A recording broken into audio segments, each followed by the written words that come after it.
దేవుని నామానికి మహిమ ఘనత ప్రభావం కలుగును గాక. కూడి వచ్చిన ప్రతి ఒక్కరికి మరొకసారి ప్రభువైన యేసుక్రీస్తు నామములో వందనాలు. దేవుడి యొక్క కృప మనకు తోడుగా ఉండదని, ఆయన మనల్ని నడిపిస్తున్నాడని, బలపరిచే దేవుడి యొక్క బలమైన హస్తం కింద మనమందరం ఉన్నామని నమ్ముతాము. ఆమేన్. Praise the lord. మనమందరం అలా లేచినప్పుడు ఉండగా రోమీయులకు రాసిన పత్రిక బుక్ ఆఫ్ రోమన్స్ చాప్టర్ 8, రోమీయులకు రాసిన పత్రిక 8వ అధ్యాయము 28వ వచనం నుంచి, from verse 28.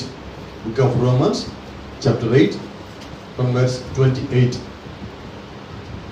రోమీయులకు రాసిన పత్రిక 8వ అధ్యాయము 28వ వచనం నుంచి చదువుకుందాం.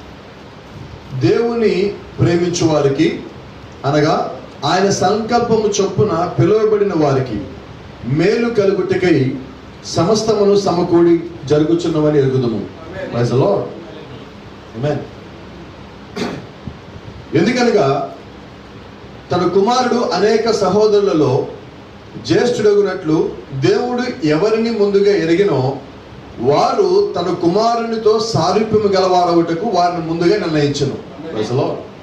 నిజంగా ఈ వాక్యం కానీ అర్థమైతే మన నేల మీద నిలబడం. మళ్ళీ చెప్తా చూడు. ఎందుకనగా తన కుమారుడు అనేక సహోదరులలో జ్యేష్ఠుడగునట్లు దేవుడు ఎవరిని ముందుగా ఎరిగినో వారు తన కుమారునితో సారూప్యము గలవారవుటకు వారిని ముందుగా నిర్ణయించను. ఆమేన్. అంటే యేసుక్రీస్తుతో పాటు మనము కూడా ఆయన సారూప్యములో, ఆయన ఒక పోలికలో ఉండడానికి ఎవరైతే ఉన్నారో దేవుడు వాళ్ళని ముందుగా నిర్ణయించారు. ఎవరు ఉండాలని దేవుడు ముందుగా నిర్ణయం తీసేసుకున్నాడు. Praise the lord. అయితే ఎవరి గురించి ఆయన ముందుగా నిర్ణయించినో వారిని పిలిచెను, ఎవరిని పిలిచినో వారిని నీతిమంతులుగా తీర్చెను, ఎవరిని నీతిమంతులుగా తీర్చినో వారిని మహిమపరచెను. Praise the lord. ఇవన్నీ ఎప్పుడు జరిగినాయి అంటే జగత్తు పునాది ముందే జరిగినాయి. ఆయన నిర్ణయించటము, పిలవటము, నీతిమంతులుగా చేయటము, వారిని మహిమపరచటము, ఇదంతా దేవుడు ఎప్పుడో జరిగించేశాడు. అయితే ఇప్పుడు ఆయన ఆలోచనలో జరిగిపోయిన దాంట్లో మనము ఆ చిట్ట చివరి భాగమై ఉన్నాం. Praise the lord. తనలో వచ్చాం. జీవం గల తండ్రి, జీవాధిపతి నాయన, మరొకసారి ప్రభా నీ యొక్క లేఖనం తెరిచి నీ యొక్క విశ్వాస గ్రంథంలో వచ్చి ఈ దినము మా కొరకు నువ్వు సిద్ధపరిచిన లేఖన భాగాన్ని మేము చదివి ఉండగా తండ్రి అయిన ప్రభువా నువ్వే రంగం మీదకి వచ్చి నీ యొక్క బిడ్డలతో, నీ యొక్క కుమారులు కుమార్తెలతో, నీ యొక్క ప్రియ వధువుతో సూటిగా తేటగా స్పష్టంగా మాట్లాడమని మా యొక్క స్థానము మరొకసారి మాకు తెలియజేసి, ఓ ప్రభా నీ యొక్క సారూప్యతలోకి మేము ఏ రీతిగా రావాల్సి ఉన్నామో మాకు తెలియచేయమని ప్రభా యేసుక్రీస్తు నీ పరిపూర్ణమైన నామములో ప్రార్థిస్తున్నాము. ఆమేన్. God bless you. అందరికీ వచ్చాము.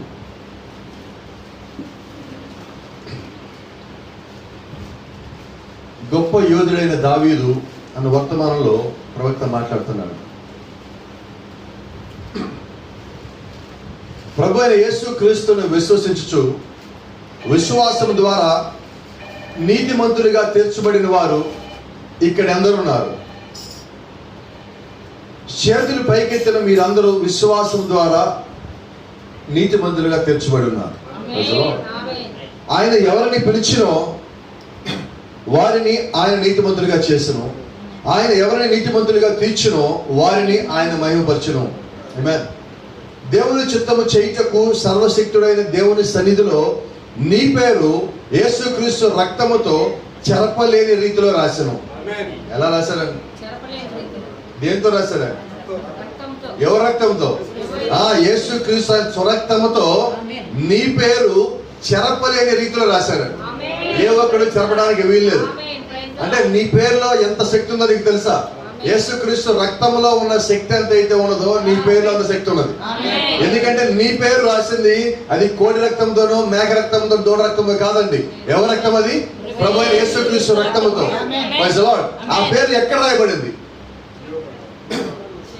గొర్రెపిల్ల జీవగ్రంథంలో. యేసుక్రీస్తుకి ఉన్న ఆ పేరు కలిగిన ఆ జీవగ్రంథంలో నీ పేరు ఆయన రక్తం ద్వారా రాయబడింది. Praise the lord. కాబట్టి నీ పేరు ఎవరు చెరపలేరు. అలాగే నీకు వచ్చే ఆశీర్వాదం ఎవరు చెరపలేరు. నీకు వచ్చే దీనిని ఇంకొకటి తీసుకుని పోలేడు. Praise the lord. నీ ఆస్తి దొంగతనం చేయగలుగుతాడు, నీకున్న పేరు దొంగతనం చేయగలుగుతాడు, లేకపోతే నువ్వు చేసే ఉపన్యాసం కూడా దొంగతనం చేయగలుగుతాడు, నీ దగ్గర నుంచి అన్ని దొంగతనం చేయగలుగుతాడు. ఏం దొంగతనం చేయలేడంటే నీకు ఇచ్చే ఆశీర్వాదం దొంగతనం చేయలేడు, నీ పేరుని గొర్రె పిల్ల జీవగ్రంథంలో నుంచి దొంగతనం చేయలేడు. హల్లెలూయా. అంటే దేవుడు ఎక్కడ పెట్టాడంటే ఆయన పిలిచిన వారు ఎవరైతే ఉన్నారో ఆయన వాళ్ళందరూ తీసుకొచ్చి ఆయన యొక్క జీవనంలో అనగా ఆయన లోపల పెట్టుకొని ఉన్నాడు. కాబట్టి ఈ రోజు నీవు నేను అనవసరంగా ఉద్రేకపడాల్సిన పని లేదండి. నేను శుక్రవారం ఒక మాట చెప్పిన మీకు జ్ఞాపకం ఉన్నదేమో, ప్రభుత్వం చెప్పిన మాట. నీకు వ్యతిరేకంగా మాట్లాడిన వారి గురించి నువ్వు వ్యతిరేకంగా మాట్లాడద్దు. నీకు వ్యతిరేకంగా మాట్లాడే వారి గురించి వ్యతిరేకంగా మాట్లాడినట్లయితే దేవుడు అక్కడ ఏ పని చేయడు. నువ్వేమి మాట్లాడకపోతే ఆ పని దేవుడు చేయాలి. ఎందుకని చేయాలి? నువ్వు ఎక్కడున్నావు? నీ పేరు రాసింది ఎవరు? దేంతో రాశారు? మరి ఆయన రక్తంతో ఆయన పుస్తకంలో ఆయన లోపల పేరు రాసుకున్న వాళ్ళని ఎవరన్నా ఏమన్నా అంటే ఆయన ఏం చేయాలి? ఒక చిన్న మాట, నా ఇంట్లో వాళ్ళని ఎవరన్నా ఏదనంటే నేను ఊరుకుంటానా? ఏదో చెప్పండి. నేను బాగా ప్రేమించిన వారిని ఎవరన్నా ఏదనంటే ఊరుకుంటానా? మరి ఆయన ఎందుకు ఊరుకుంటాడు? అయితే మనం ఏం చేయాలంటే మనం లేదన్నా అంటే మనం ఆయన వైపు చూడాలి. నేను నీ భార్యనే కదా, నేను నీ కుమారుడు కుమార్తెనే కదా, నన్ను అంటే చూస్తా ఊరుకుంటావేంటి? బస్సులో అయితే మనం ఏం చేస్తామంటే మనము బాధ్యత తీసేసుకుంటా ఉంటాం. అక్కడ మనం ఓపిక పెట్టాలి. అక్కడ ఏం చేయాలి? ప్రభువా ఇది నీ పని కదా. గమనించండి, ఒకరోజు దావీదు రోడ్డు మీద వెళ్తున్నాడు. షిమియోను ఒకడు వచ్చాడు, తిట్టిని తిడతా ఉన్నాడు. దావీదుని దుమ్మెత్తి దావీదు మొక్క మీదకి వస్తా ఉన్నాడు. పక్కన దావీదు దగ్గర 3 యోధులు ఉన్నారు. ఆ 3 వచ్చి దావీదు అంటారు, అయ్యా కత్తులు తీసి వాడిని వేసేయమంటావా? దావీదు అన్నాడు, కాము అన్నాడు. ఎందుకని అన్నాడు?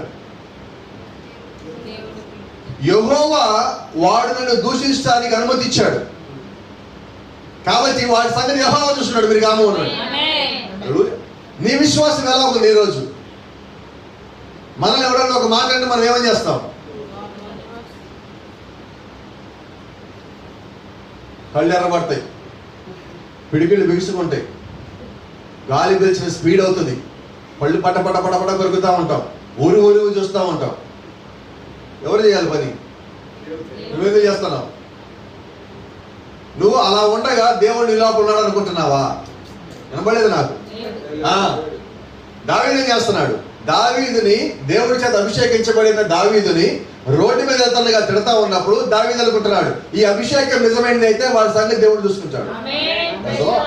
అలాగే ఈ దినము నీ యొక్క పిలుపు నిజమైనదైతే, నీ యొక్క పేరు నిజంగా గొర్రెపిల్ల జీవగ్రంథంలో దేవుడు తన స్వరక్తంతో రాసినట్లయితే నీ నిమిత్తముగా ఆయన ఆ పని చేస్తాడు. నువ్వు ఆ విశ్వాసం కలిగి ఉన్నావా? ప్రభుత్వం అన్నాడు, ప్రభువైన యేసుక్రీస్తును విశ్వసించుచు విశ్వాసము ద్వారా నీతిమంతులుగా తీర్చబడిన వారు ఇక్కడ ఎందరు ఉన్నారు. హల్లెలూయా. ఆ విశ్వాసం నువ్వు కలిగి ఉండాలి. నేను ఆల్రెడీ నీతిమంతులుగా తీర్చబడి ఉన్నాను. ఆ విశ్వాసం నువ్వు కలిగి ఉండటమే కాదు, నువ్వు ఆ రీతిగా జీవించవలసి కూడా ఉన్నావు. పరిపూర్ణ మొత్తం వాళ్ళని గురించి మాట్లాడుతున్నాడు. క్షమించండి, ఇంకొంచెం ఉంది ఇక్కడ. ఈ భూమి మీద ఇక్కడ ఒక ఉద్దేశం కొరకు నేను సరైన స్థానంలో ఉంచి ఆయన సన్నిధిలో మహిమపరచను. క్రైస్తవుడా, నీ స్థానం నువ్వు చూసావా? వాడు చూడు పొజిషన్. ఆయన నిన్ను మహిమలో ఉంచాడు, ఆయన సన్నిధిలో నిన్ను మహిమపరిచాడు. యేసుక్రీస్తు భూమి మీద ఆ సమాధి నుంచి పైకి లేచిన తర్వాత ఆయన ఎలాగ పైకి వెళ్ళాడంటే మహిమపరచబడి పైకి వెళ్ళాడు. మహిమపరచబడి పైకి వెళ్ళను. జరిగిపోయిన కార్యం ఆయన సన్నిధిలో మహిమపరచను. ఆయన కూడా నిన్ను మహిమపరిచాడు. నువ్వు అది గుర్తయినట్లయితే నీ స్థానం నువ్వు కోల్పో, నీ స్థానం నువ్వు వదులుకో. క్రీస్తులో నువ్వు ఉన్నావు జరిగినప్పుడు ఇక 2 సంగతులు నీకు జ్ఞాపకం చేస్తున్నా. క్రీస్తు నీలో ఉండాలి, నీవు క్రీస్తులో ఉండాలి. హల్లెలూయా. నువ్వు ఆయనలో ఉండాలి. నువ్వు ఆయనలో ఉన్నప్పుడు ఆయన ఖచ్చితంగా నీ లోపల ఉంటాడు, వితౌట్ ఎనీ డౌట్. క్రీస్తు నాలో ఉన్నాడా లేడా అనే సందేహం మీకు కలగటానికి వీల్లేదండి. అది విశ్వాసం ద్వారా జరిగే కార్యము. విశ్వాసం కలిగిన వాడు సందేహించడు. గమనించండి, పరిపూర్ణుల గురించి ప్రవక్త మాట్లాడుతుంటున్నాడు. దేవుడు క్రీస్తు యొక్క మరణము ద్వారా 2000 సంవత్సరాల క్రితము ఆయన జగత్తుకు పునాది వేయబడక మునుపు తాను ముందుగా ఎవరిని చూసినో ఆ విశ్వాసని ఈనాడు సదాకాలము పరిపూర్ణుడిగా చేసి ఉన్నాడు. 2000 సంవత్సరాల క్రితము క్రీస్తు రక్తం కాచినప్పుడు ఆయన జగత్తు పునాది వేయడానికన్నా ముందుగా ఎవరైతే చూశారో వారిని పరిపూర్ణంగా చేశారు. జగత్తుకి పునాది వేయబడ్డానికన్నా ముందుగా చూసిన దేవుడు 2000 సంవత్సరాల క్రితం మనం పరిపూర్ణంగా చేస్తున్నాడు. మనం వచ్చింది ఎప్పుడు భూమి మీదకి? ఇప్పుడు మనం వచ్చిన భూమి మీద బయటికి. అయితే దేవుడు మనల్ని ఎప్పుడో పరిపూర్ణంగా చేస్తున్నాడు. ఎలాగంటే ఆయన ఒక ఆలోచనలో ముందుగా మనం ఉన్నాం కాబట్టి ఉన్నవారందరినీ పరిపూర్ణంగా చేస్తున్నాడు, నీతిమంతులుగా చేస్తున్నాడు. ఎవరైతే నీతిమంతులుగా చేశాడో దేవుడు వారిని మహిమపరుచుకున్నాడు. దేవుడు నామానికి మహిమ కలుగును గాక. రోమీయులకు రాసిన పత్రిక 8:31. ఇట్లుండగా ఏమందుము, దేవుడు మన పక్షంగా ఉండగా మనకు వినబడలేదండి. నీకు విరోధా, దేవుడికి విరోధా? నువ్వు దేవుడిలో ఉంటే నీకు విరోధమైన వాడు దేవుడికి విరోధమా? వయసులో ఈ మర్మం తెలియట్లేదు మనకి. ఇట్లుండగా ఏమందుము, దేవుడు మన పక్షంలో ఉండగా మనకి విరోధి ఎవడు? మనకి వ్యతిరేకంగా రూపింపబడిన ఏ ఆయుధము వినబడలేదండి. ఎందుకని?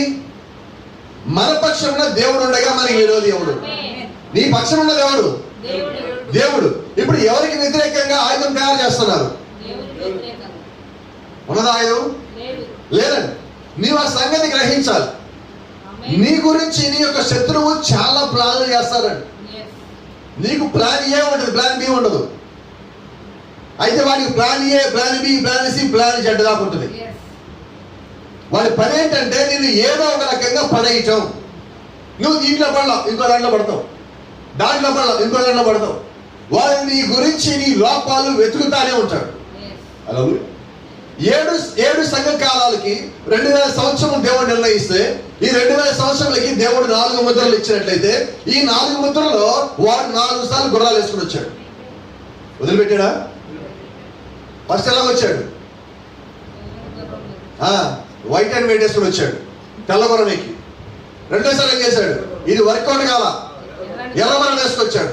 వర్కౌట్ కాల, నల్ల గుర్రం వేసుకొచ్చాడు. ఈసారి ఎలాగా సరిపోవట్లేదని ఎరుపు, నలుపు, తెలుపు 3 కలిపిన పాండురంగమైన గుర్రంలో వచ్చాడు. సరిపోయిందా? అయితే అదే సమయంలో దేవుడు ఇంకో పని చేశాడు. వాడు తెల్ల గుర్రం వేసుకొచ్చినప్పుడు దేవుడు ఏం చేశాడు తెలుసా? ఒక సింహాన్ని పంపించున్నాడు, తర్వాత ఒక ఎద్దుని పంపించున్నాడు, తర్వాత ఒక మనిషి ముఖాన్ని పంపించున్నాడు, తర్వాత పక్షిరాజుని పంపించున్నాడు. అంటే దేవుడు వాడి శత్రువు ఏ పని చేస్తున్నాడో దేవుడు దానికి వ్యతిరేకమైన పని చేసుకుంటూ వస్తున్నాడు. నేను వదిలిపెట్టాడా అంటున్నా? వాడు ఎంత బలంగా అయితే వస్తున్నాడో దానికన్నా బలమైన దాన్ని దేవుడు నీ కొరకు పంపిస్తానే ఉన్నాడు.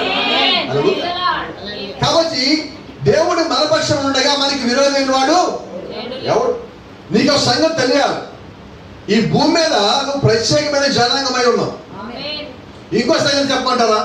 మిగిలిన 6 సంఘాల్లో జీవించిన వారికన్నా కూడా మీరు ఇంకా ప్రత్యేకమైన వారు.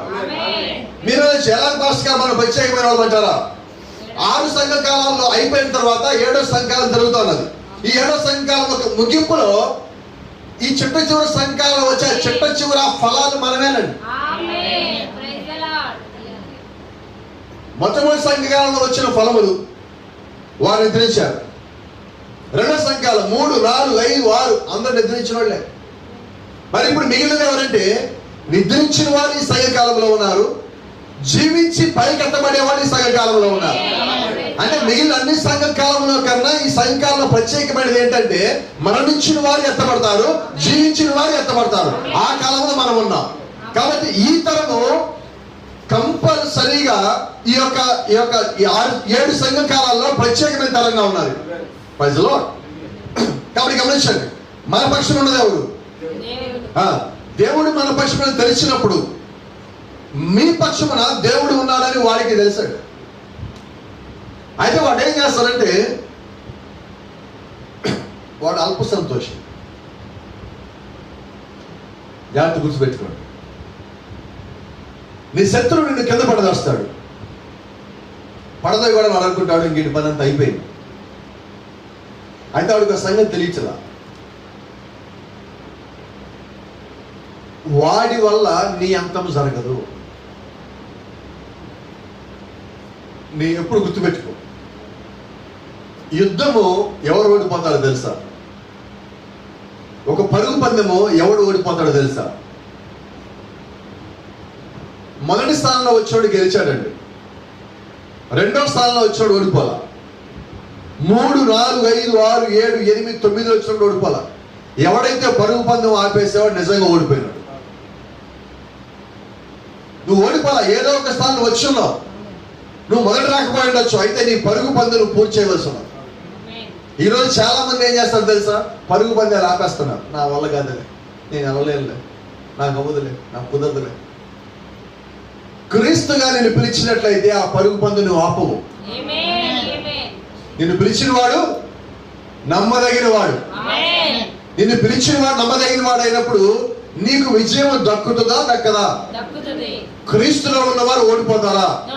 ఓడిపోరండి. అయితే నీ అంతటా నువ్వు నేను యుద్ధం చేయలేను అని చేతులు ఎత్తినప్పుడు నువ్వు ఓడిపోయినట్టు. అయితే నీ యుద్ధం ఎలా ఉండాలంటే ప్రాణములు పోయినా సరే నీ యొక్క పోరాటం ఆపద్దు. ప్రాణం ఎలాగో పోతుంది, శత్రువుకి దొరికిన నీ ప్రాణం పోతుంది, విజయంలో నీ ప్రాణం కూడా పోవచ్చు, ఏదైనా కానీ జరగచ్చు. కాబట్టి నువ్వేం చేయాలి? నీ యొక్క యుద్ధమును నువ్వు జరిగిస్తా ఉండాలి. నీ యొక్క యుద్ధంలో నువ్వు ముందుకు వెళ్తున్నప్పుడు బైబిల్ చెప్తా ఉంది, యుద్ధములు జరిగించేది ఎవరు? ఎవరండి? యుద్ధములు జరిగించేది ఆయనే ఉన్నాడు. కాబట్టి నువ్వేం చేయాలి? నువ్వు అక్కడ నిలబడి ఉండాలి. ఆ నిలబడటంలో నువ్వు ఎలా ఉండాలంటే తడబాటు లేకుండా ఉండాలి. ఈరోజు నీ యొక్క స్థానము నా యొక్క స్థానము ప్రభువైన యేసుక్రీస్తులో ఉన్నట్టయితే నువ్వు ప్రతిదానికి కంగారు పడవు, ప్రతిదానికి నువ్వు గాబరా పడవు, తొట్టులవు, జారిపోవు, నువ్వు పడిపోవు. నువ్వు ఏ స్థానంలో ఉన్నావో అక్కడే స్థిరంగా నిలబడి ఉంటావు. వాడు ఎంత ప్రయత్నం చేసినా వాడు చేసే ఇంకో పని, నువ్వు కింద పడేశాడు, నువ్వు పైకి వేస్తున్నావు మైలు. వాడు అనుకున్నాడు కింద పడగాడు, ఇంక పని అయిపోయింది, ఇంకో చోటికి వెళ్దామని. ఈ లోపు నిజంగా నువ్వు కింద పడ్డ లేచి మట్టితో దులుపుకొని నిలబడుతున్నావు. వాడు అనుకుంటాడు నీతో కష్టం. ఎప్పుడైనా సాతాను అలా నీతో ఒకసారి అనుకున్నాడా వీడితో కష్టం అని? వాడికి వాస్తవంగా నీ వల్ల తలనొప్పి రావాలా? ఎప్పుడు వస్తుంది తెలిసి తలనొప్పి?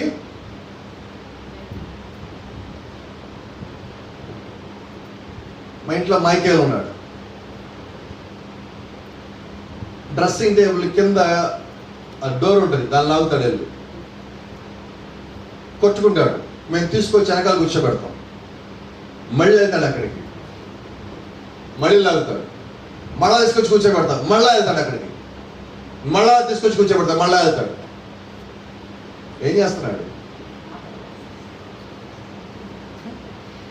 ఒకవేళ నిజంగా మీరు దేవుని పనిలో అలాగే ఉన్నట్లయితే మిమ్మల్ని చూసి వాడు ఇసుకుపోవాలి. ఎందుకు బాబు వీడి దగ్గర నా గొడవ ఇంకో చోటకి పోదాం అనుకోవాలి. ఆ రకంగా మీ యొక్క జీవితం, మీ యొక్క ప్రార్థన క్రీస్తులో ఉండాలి. ఇంకేం పోతారు వల్ల కదా స్థితికి మీరు రాకండి. Don't give up. నా వల్ల కాదు అనకండి. సంఘ విషయంలో, పరిచయ విషయంలో, ప్రార్థన విషయంలో, వాక్యానికి లోబడే విషయంలో నా వల్ల కాదు అనకండి. ఆ మాట క్రీస్తు అల్లా మీ గురించి. ఆయన ఒంటి మీద దెబ్బలు పడతా ఉంటే ఆయన నా వల్ల కాదనలేదు. ఆయన ఒంట్లో రక్తం కారుతా ఉంటే ఆయన నా వల్ల కాదనలేదు. ఆయన ప్రాణం పోతా ఉంటే నా వల్ల కాదనలేదు. ఆయన చేతుల్లో మేకలు కొడతా ఉంటే నా వల్ల కాదనలేదు. ఆ గుణలక్ష్యములు మీలో ఉంటే మీరు కూడా శ్రమలు వచ్చినప్పుడు, శోధనలు వచ్చినప్పుడు, ఒత్తిడి వచ్చినప్పుడు, కన్నీరు వచ్చినప్పుడు, బాధ వచ్చినప్పుడు, గందరగోళం వచ్చినప్పుడు, ఇబ్బందులు వచ్చినప్పుడు, అనారోగ్య పాలైనప్పుడు నా వల్ల కాదని మనము క్రీస్తు నీలో ఉన్నట్లయితే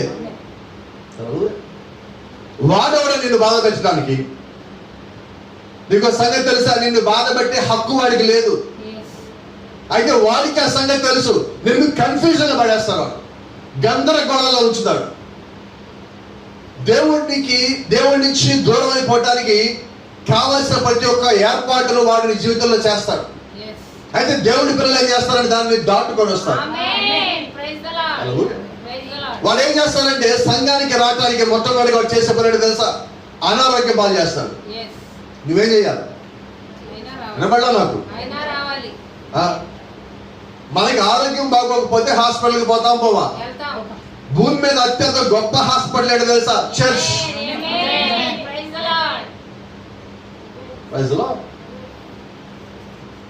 అక్కడ హాస్పిటల్కి వెళ్తే నీకు అక్కడ పిల్స్ అంటే టాబ్లెట్స్ ఇస్తారు, ఇక్కడ కూడా పిల్స్ ఉంటాయి. ఏం పిల్స్ ఉన్నాయి? గాస్పెల్స్. ఈ సువార్త బిడ్డ లోపలికి పడినప్పుడు అది జ్వరమైనా పారిపోతుంది, వ్యాధి అయినా పారిపోతుంది. మీకు తెలుసా షుగర్ బీపీలు కూడా పారిపోతాయి, ఏ విషయం కూడా పారిపోయింది. అది ఎలాగ సాధ్యమంటే నువ్వు ఒక దేవుని యొక్క సన్నిధిలోకి వచ్చి నువ్వు కూర్చుంటా ఉన్నప్పుడు ఆ వాక్యం యొక్క ప్రభావం నీ మీదకి వచ్చినప్పుడు, పరిశుద్ధాత్మ నీ మీద కుమ్మరించబడినప్పుడు, ఆయన నిన్ను తాకినప్పుడు ప్రతి వ్యాధి శోధ బాధ మొత్తం నయం అవుతాయి అక్కడ.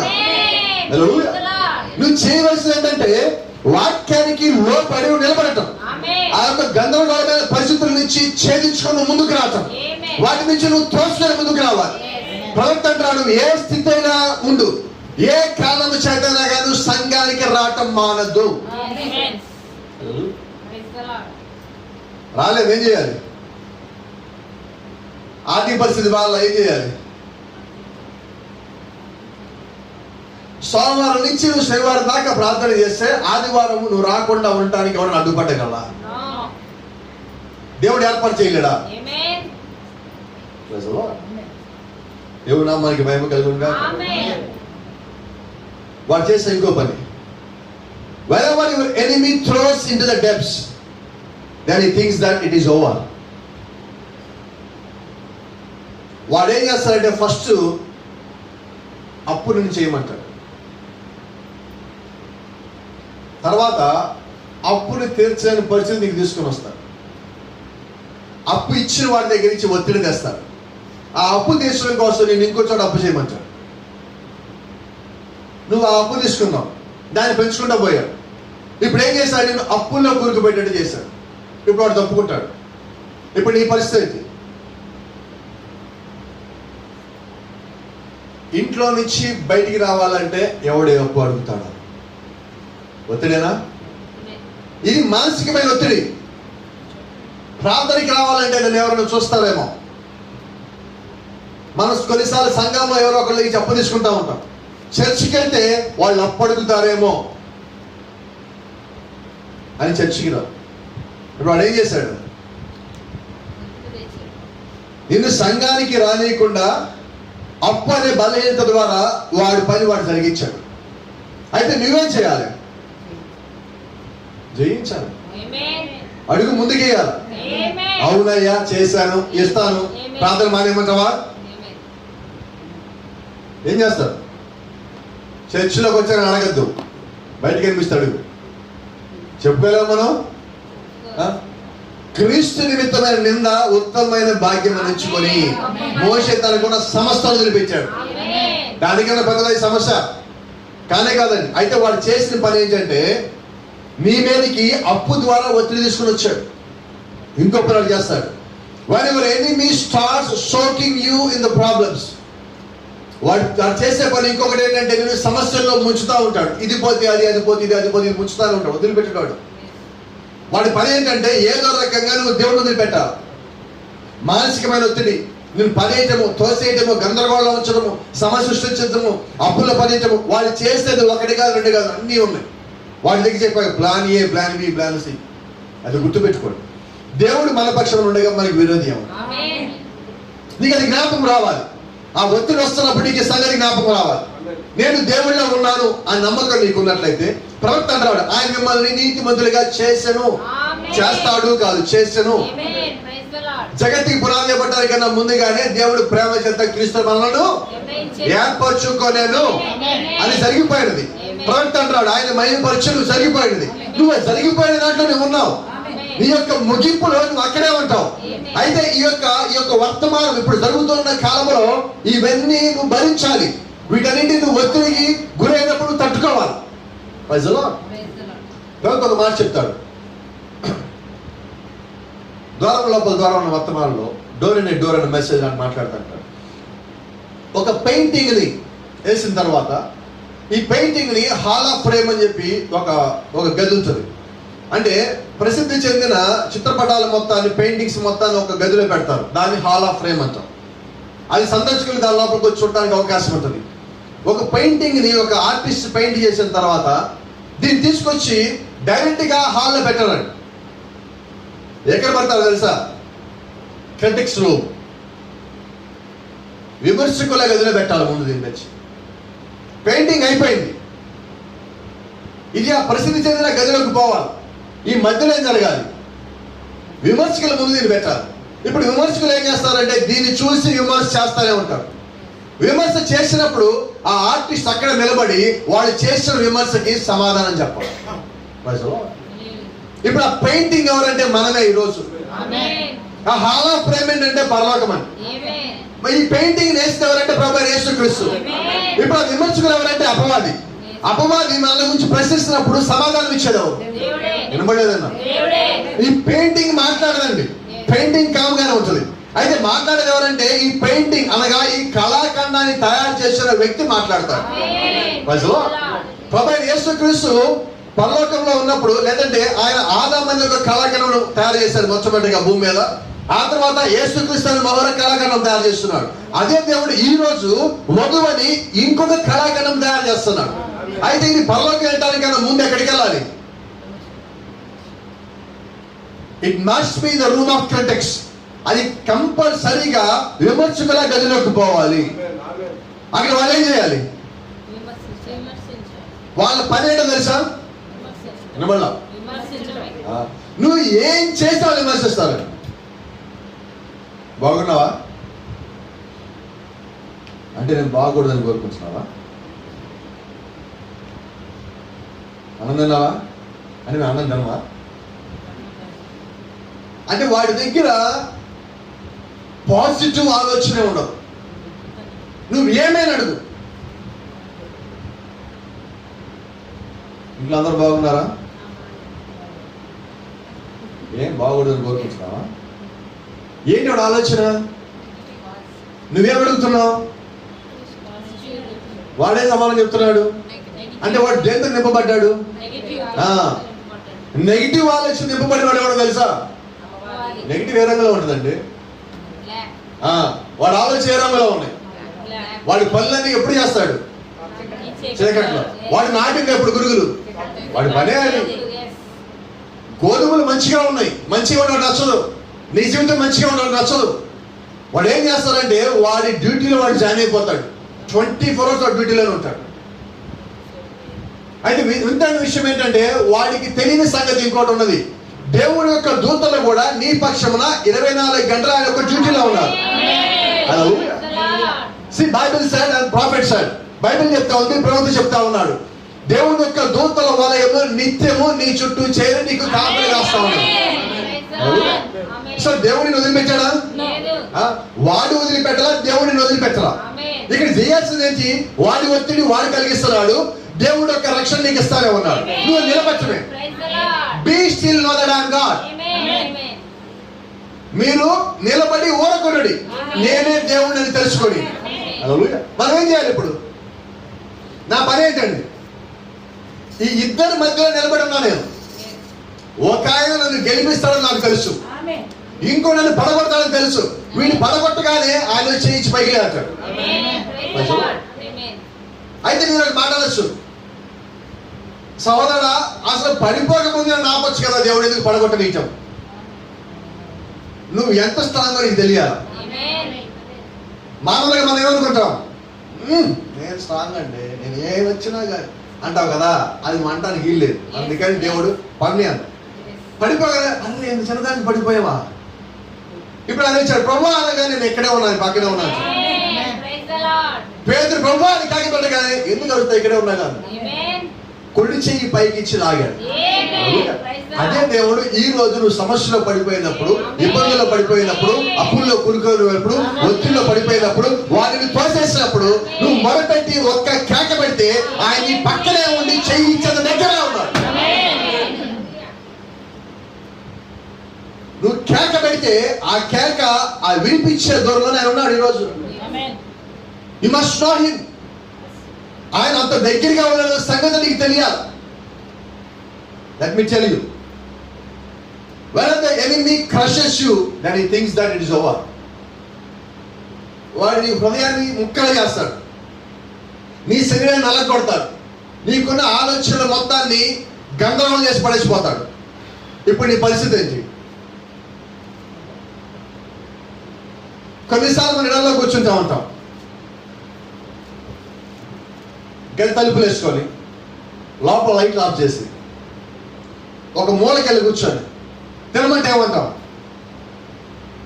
ఇంట్లో తల్లేసి తలుపు కొడుతుంది, మా లేచి తిను, అయ్యా లేచేసి తిను. నాకు తెలియాలని లేదు, నాకు బాధగా ఉంది, నాకు వద్దు, నేను ఉండను, నన్ను ఎవరు డిస్టర్బ్ చేయొద్దు. ఈ మాటలు అన్నారంటే ఆల్రెడీ వాళ్ళ మీద సాతాను యొక్క ప్రభావం ఉన్నది అని. అంటే అదే సమయంలో వాళ్ళు గ్రహించాల్సి ఏంటంటే, నువ్వు చీకటి గదిలో కూర్చున్నప్పటికీ వెలుగు యొక్క దూత అక్కడ నిలబడి ఉన్నాడు. ఈ నెవర్ లెఫ్ట్ యు అలోన్. ఆయన వదిలిపెట్టలేదండి, వదిలిపెట్టాలని చెప్పలేదు అసలు. యేసుక్రీస్తు శిలువ మీద కేక పెట్టాడు, ఏలి ఏలి లామా సబక్తాని, నా దేవా నా చెయ్యి ఎలా విడిచితివి. ఆ మాట అన్న ఆయనే మనతో ఒక మాట అన్నాడు, మిమ్మల్ని విడువని ఎడబాయన. కాబట్టి నేను చీకటి గదిలో ఉన్నాను, తలుపు వేసుకుని ఉన్నాను, నేను ఎక్కడో ఉన్నాను, దేవుడు నేను వదిలేసాను అనుకోవద్దు. దేవుడు నిన్ను వదిలిపెట్టలా, వదిలిపెట్టడు. గత వారం మీకు చెప్పే శుక్రవారం రోజు జ్ఞాపకం ఉండదో లేదో, దేవుడు నిన్ను పనులు చేయలేడు. ఏంటవి? ఇచ్చిన మాట తప్పలేడు, ఆయనకి అసాధ్యమైనది ఏదీ లేదు. ఆయన ఒక మాట ఇచ్చాడు, నేను విడువను. ఆయన మాట తప్పుతాడా? తప్పనప్పుడు ఆ గదిలో ఎవరున్నారండి? నీ కళ్ళకి అది చీకటిగా ఉండొచ్చు, గాఢంధకారంగా ఉండొచ్చు, నువ్వు పడిపోయి ఉండొచ్చు, జారిపోయి ఉండొచ్చు, ఇబ్బందుల్లో ఉండొచ్చు, సోదరులో ఉండొచ్చు. అయితే ఆయన నిన్ను వదిలిపెట్టలా. వదిలిపెట్టకపోవడానికి కారణాలు రెండు ఉన్నాయి. నువ్వు నిర్ణయించబడిన వాడివి. హల్లెలూయా. రెండోది, ఈ యొక్క తరములో, ఈ యొక్క సంఘ కాలంలో ఖచ్చితంగా భూమి మీద నుంచి పైకి ఎత్తబడే గుంపులో నీవు కూడా ఉన్నావు. ఆ కారణం చేత దేవుడిని వదిలిపెట్టలేడండి. వదిలిపెట్టినట్లయితే నువ్వు లోకంలో కలిసిపోతావేమో, వదిలిపెట్టినట్లయితే నువ్వు వాక్యంలో జారిపోతావేమో. ఆయన నిన్ను వదిలిపెట్టాల్సి సిద్ధంగా లేడు. నువ్వు పడిపోవచ్చు, నువ్వు జారిపోవచ్చు, నువ్వు పారిపోవచ్చు, అయితే వదిలిపెట్టని దేవుడు నీకున్నాడు. హల్లెలూయా. దేవుడు నామానికి మహిమ కలుగును గాక. వాళ్ళు సాతాను అనుకుంటాడు, నేను ప్రవేశించిన ప్రతిసారి ఇంక అయిపోయింది, it is over, it is over, it is over, it is over. No sir, it's not over. వాళ్ళు అయిపోయింది అంటారు. అయితే బైబిల్ అంటుంది అయిపోలేదు. దేవుడు నీ పక్షం ఉండగా యుద్ధం అయిపోలేదు. సాతాను యొక్క విజయము సాధించలేడు. వాడు అనుకుంటాడు, ఒక గోధుమ గింజను తీసుకొచ్చి అక్కడ గుంట తవ్వి దాంట్లో పడేసి సమాధి చేసేస్తాడు. వాడు అనుకుంటాడు దీని పని అయిపోయింది, it is over. He thinks that it is over. వాడికి సంగతి తెలుసా? గోధుమ గింజ సమాధి చేశాక అక్కడి నుంచి అది భూమిని చీల్చుకొని ఒక మొక్కలాగా పైకి వస్తుంది. దాని లోపల జీవం బయటికి రావాల్సి ఉన్నది. అలాగే నీవు కూడా నిజంగా దేవుడు యొక్క విత్తనమై ఉన్నట్లయితే, యేసుక్రీస్తు మరణించి సమాధిలో పాతి పెట్టిన తర్వాత ఆయన సజీవుడిగా లేచి జీవం కలిగిన దేవుడిగా బయటకు వచ్చున్నాడు. అదే సంగతి నీ యొక్క జీవితంలో కూడా జరగవలసి ఉన్నది. Wherever the seed was buried, that he thinks that it is over. ఆ యొక్క గింజను పాతి పెట్టినప్పుడు వాడు అనుకుంటాడు ఇది పని అయిపోయింది. సమస్య పని అయ్యాలని అనుకుంటాడు, ఇది పని అయిపోయింది. ఒత్తిడి రాగానే అనుకుంటాడు, అనారోగ్యం రాగానే అనుకుంటాడు, కరోనా రాగానే అనుకుంటాడు, ఇది పని అయిపోయింది. ఆ మొక్క, ఆ గింజ భూమిని బద్దలు కొట్టి రావడానికి ఒక 3 రోజులు టైం పట్టింది, 5 రోజులు టైం పట్టింది. 5 రోజులు వాడు డ్యాన్స్ చేస్తాడు. ఎక్కడ తెలుసా? మొక్క చుట్టూ చేస్తాడు డ్యాన్స్. శుక్రవారం సాయంత్రం యేసుకు సమాధిలో పెట్టాడు, 3 రోజులు డ్యాన్స్ ఆడాడు. యేసుక్రీస్తు భూమి నుంచి పరలోకానికి వెళ్ళిపోయిన తర్వాత ఇంకా వెళ్ళిపోయాడు, ఇంకా అయిపోయింది అనుకున్నాడు. 10 రోజులు ఈ మేడగల్లో కూర్చున్నాడు. 10 రోజులు వాడి కింద డ్యాన్స్ చేస్తున్నాడు. ఈ అయిపోయాడు, ఇంక రాడు, ఇంక లేడు, అనవసరం కింద ఇక్కడ కేకలు పెడుతున్నాడు. అయితే వాడు తెలియని సంగతి ఏంటంటే, అకస్మాత్తుగా ఎక్కడి నుంచో గాలి వస్తుంది. అపొస్తలుల గదిలో కూర్చుండగా ఆ గది యొక్క కిటికీలు కొట్టుకుంటున్నాయి. వాడు అంటున్నాడు, పైన ఏదో జరుగుతున్నాడు. 10 రోజులు కామ్గా ఉన్నారు వాళ్ళు, గొడవ చేయటం లేదే. మనం కదా డ్యాన్స్ చేసాం 10 రోజులు. మన డ్యాన్స్ కన్నా కానీ పైన ఎక్కువ శబ్దం వస్తుంది ఏంటి? ఏం జరిగింది మేడ మీద? దేవుడు 10 రోజులు నిన్ను వదిలిపెట్టలేదు. 10 రోజులు దేవుడు నీకు ఇచ్చిన సమయం ఏంటంటే నీ హృదయాన్ని శుద్ధి చేసుకోవడానికి, నీ లోపల డౌట్లు మొత్తం పోగొట్టుకోవడానికి. దేవుడు నీకు ఒత్తిడి ఇచ్చింది ఎందుకంటే నీలో ఉన్న విశ్వాసం పని చేయడానికి. మేడ గదిలో 10 రోజులు ఉన్నాయి. వాడు అనుకుంటున్నాడు ఇంక అయిపోయింది లేదా పని. Where is the matter, it's over. No sir, not at all. అవకాశం వెళ్ళదు అయిపోవటానికి. ఇప్పుడు దేవుడు రంగం మీదకి వచ్చి పరిశుద్ధాత్మ మేడగల పంపించున్నాడు. ఇప్పుడు వాళ్ళు కేకలు పెడుతుంటే వీళ్ళు డాన్స్ ఆపున్నారు. వాళ్ళు ఇప్పుడు కిందకు వచ్చి ఇప్పుడు వాళ్ళు నాట్యం ఆడే స్థితికి వచ్చారు. Praise the lord. ఎవరిని నాట్యం ఆడుతుంది? ఇప్పుడు మేడ కిందలో ఉన్న అపోస్తలులు, మేడ కిందలో ఉన్న 108 మంది శిష్యులు. Praise the lord. Be still know that I am God. మీరు తెలుసుకోవాల్సింది ఏంటంటే నేను దేవుణ్ణని. Whenever the enemy thinks that it is over, then God will start the work with you. ఎప్పుడైతే సాతాను నిన్ను పడవేసి నిన్ను ఒక దాంట్లో పడేసి ఇక అంతా అయిపోయినది అనుకుంటాడో అప్పుడు దేవుడు నీ లోపల నుంచి పని చేయడం ప్రారంభిస్తాడు. కాబట్టి నువ్వు చేయాల్సిన పని ఏంటి? నువ్వు ఆ సమయంలో ఊరకుండవచ్చున్నావు. ఆ సమయంలో నువ్వు వాక్యపక్షంగా నిలబడి ఉండవచ్చున్నావు. నువ్వు ఎప్పుడైతే వాక్యపక్షం నిలబడి ఉన్నావో దేవుడు నువ్వు వాడుకోవడం ప్రారంభిస్తాడు. అయితే డోంట్ సీ యువర్ కండిషన్. నువ్వు ఏ స్థితిలో ఉన్నావో నువ్వు చూడద్దు. నువ్వు చూడాల్సిందల్లా ఒకటే, నేను దేవుడి పక్షంలో ఉన్నానా లేదా. నేను ఒకవేళ నిజంగా దేవుడి పక్షంలో ఉన్నట్లయితే ఖచ్చితంగా దేవుడిని వాడుకుంటాడు. దేవుడిని వదిలిపెట్టలేడు. ఆయన ఎప్పుడు తన కుడి చేతి నాకు ఇచ్చిన దేవుడు ఆ చేతిని లాగేసుకోలేదు. పరిపూర్ణత వర్తమానం చిన్న సంగతి మీరు చెప్తాను. నేను ఆ దర్శనంలో నుండి బయటికి వచ్చినప్పుడు ఆమె వద్దకు వెళ్ళాను. ఆమె దగ్గరికి వెళ్ళి ఎలా ఉన్నారు, అక్కడ ఒక స్త్రీ కూర్చొని ఉన్నది. ప్రవక్త తలుపెరకాలు కూర్చొని ఆయన ఒక దర్శనంలో ఉన్నాడు. ఆమె గురించి ఒక దర్శనం చూసి ఆమె దగ్గరికి వెళ్ళాను. ఆమె వెళ్ళేటప్పటికి ఎలా ఉందంటే ఆమె మద్యమును సేవించుచున్నది. ఎవరి దగ్గరికి వెళ్ళి మాట్లాడతాడు ప్రవక్త? వినవల్ల మనం ఎవరైనా అలా కనిపిస్తే వాళ్ళతో వాక్యం మాట్లాడటానికి ప్రార్థన చేయడానికి పోతామా? వినపడలేదు నాకు. ఎప్పుడైనా ఒక దేవుడి సేవకుడు తాగుబోతుని కౌగిలించుకున్నాడా? చూసారు ఎప్పుడన్నా? మా ఇంట్లో వాళ్ళు చూశారు.